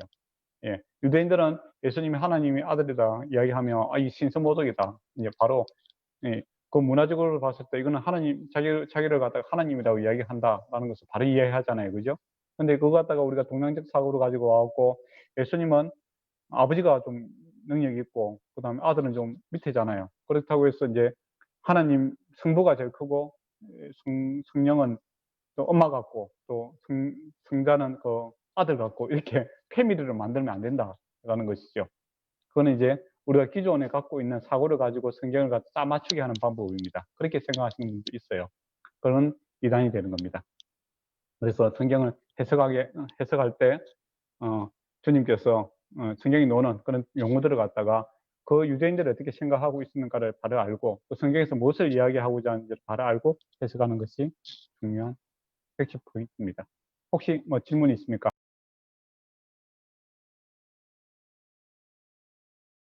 제가 그럼 말씀드리겠습니다. 네. 오늘 본문에서 그 율법학자가 책망을 받고 있는 모습에서 네. 우리 또 사역자의 한 사람으로 아니면 한 명의 그리스도인으로서 또 네. 기젠이라는 위선이라는 죄에 빠지지 않기 위해서는 아까 말씀하신 것처럼 오른손이 한 일을 왼손이 모르게 하는 것처럼 우리 일상생활에서 선을 행하는 것들 네. 뭐 이런 거 외에도 혹시 우리가 특별히 주의해야 될 것이 있다면 알려주시겠습니까? 라는 질문이 왔습니다. 이것만 답해 주시고 오늘 마치기로 할까요? 예, 예. 제가 좀 위선적으로 살다 보니까 좀. 그런데 핵심은 그건 것 같아요. 우리가 주님만 생각하면 우리가 먹고 마시는 모든 것이 다 하나님의 일이 되고 또 그 위선에 빠지지 않게 되는데 사람이 자기 중심적으로 이렇게 자기를 많이 생각하게 되면 좀 위선적으로 빠질 수밖에 없지 않나. 이제 그 생각의 중심에 이제 누가 있느냐, 그게 핵심인 것 같아요. 그래서 기도하는 것도 그렇고, 우리가 말씀 보는 것도 그렇고, 사실은 내 생각을 찾는 것이 아니고, 하나님의 뜻을 찾는 하나의 도구고, 또, 그게 이제 돼야만이 행위로 나타날 때, 그게 그 위선에 빠지지 않고, 예, 하나님을 닮아가는 그런 모습으로 나타나지 않나 싶은 생각을 하게 됩니다. 그래서 지난주에 제가 설교했던 내용 중에 하나가 우리가 그러니까 그 다른 사람을 생각하는 거, 그러니까 우리가 사실은 뭐 주님 안에 있으면 깨어 있을 때는 주님 생각 많이 하는데 일반적으로는 내 생각 많이 하지 않습니까? 자기 중심이고 내가 어떻게 살 것인지 또 이 상황에서 나를 어떻게 볼 것인지 또 그런 생각이 있는데 이게 이제 겸손이라는 모습으로 이렇게 하나님의 성품으로 나타날 때 겸손이 뭐냐라고 했을 때 나를 생각하지 않는 것이냐, 그거는 불가능한 것 같아요. 우리가 살아있는 이상, 그죠? 그러면 겸손은 나를 좀 덜 생각하는 거죠. 그러니까 내가 생각하는 그 요만한 상자에 다른 사람을 들어올 수 있는 공간을 갖다 확보해 주는 것이 이 겸손인 것 같아요. 그래서 이게 하나님도 우리를 품으신다 이렇게 하잖아요. 하나님의 거룩한 부분에 사실 우리가 거룩하지 않는 사람이 들어가기는 불가능한 거 아닙니까? 근데 하나님께서 공간을 허용하심으로 우리를 수용해 주시잖아요. 그게 하나님 편에서 보면 겸손이고, 근데 우리 입장에서 보면 우리의 겸손이 어떤 것인가라고 했을 때 내 세상에 다른 사람을 인정할 수 있는 그 여유 공간을 만들어주는 것이 이 겸손인 것 같아요. 그렇다고 해서 내가 없어지는 건 아니잖아요. 예, 만약에 나라는 존재를 아예 빼버리면은 이건 비굴하게 되는 거죠. 이 사람이. 그러니까 나와 다른 사람을 갖다 공존할 수 있는 공간을 만들어주는 것이 겸손의 모습이고, 그리고 그 출발은 어디서부터 출발했느냐라고 했을 때, 그건 하나님의 성품과 우리가 다름에도 불구하고 하나님께서 우리를 수용해 주시는 그 비우심, 비우심 안에 우리가 들어가는 거 아닙니까? 그런 의미에서 이제 하나님의 성품이 반영된 이 겸손이다, 이렇게 보면 좋을 것 같은데, 그런 원리적인 측면에서는 그렇다라고 이야기할 수 있을 것 같습니다. 그래야 우리가 윗선에 빠지지 않을 것 같아요. 답이 되는지 잘 모르겠네요. 예. 그건 우리 겸손하신 우리 윤 목사님이 이야기해 주시니 더 나을 것 같은데. 예. 예.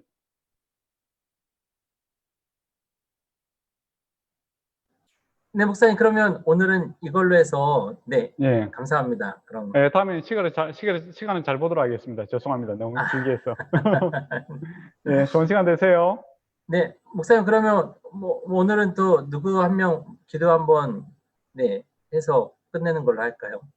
예, 지난 시간에 우리 그 민혁 형제가 안 했잖아요, 그죠? 예, 그러니까 하셔야 됩니다. 예, 예, 민혁 형제 기도해 주십시오. 네, 기도하겠습니다. 하나님 아버지 감사합니다. 지난주에 이어서 마태복음 말씀 2장 3장을 중심으로 또 이렇게 배우는 시간을 가졌습니다. 이 말씀 한 구절 한 구절을 공부하면서 더욱더 정말 배울 것이 많고 또 하나님을 알아가는데 아직도 멀었다는 것을 전 느끼게 됩니다. 이렇게 오늘 이제 들었던 말씀과 배우는 것들을 잘 기억하게 해주시고, 또한 또 다음 주 또 들려주실 또 강의도 우리가 기대하면서 또 일주일을 살아갈 수 있도록 도와주시옵소서. 감사를 드리며 예수님 이름으로 기도드렸습니다. 아멘. 예, 좋은 시간 되세요. 감사합니다, 목사님. 예.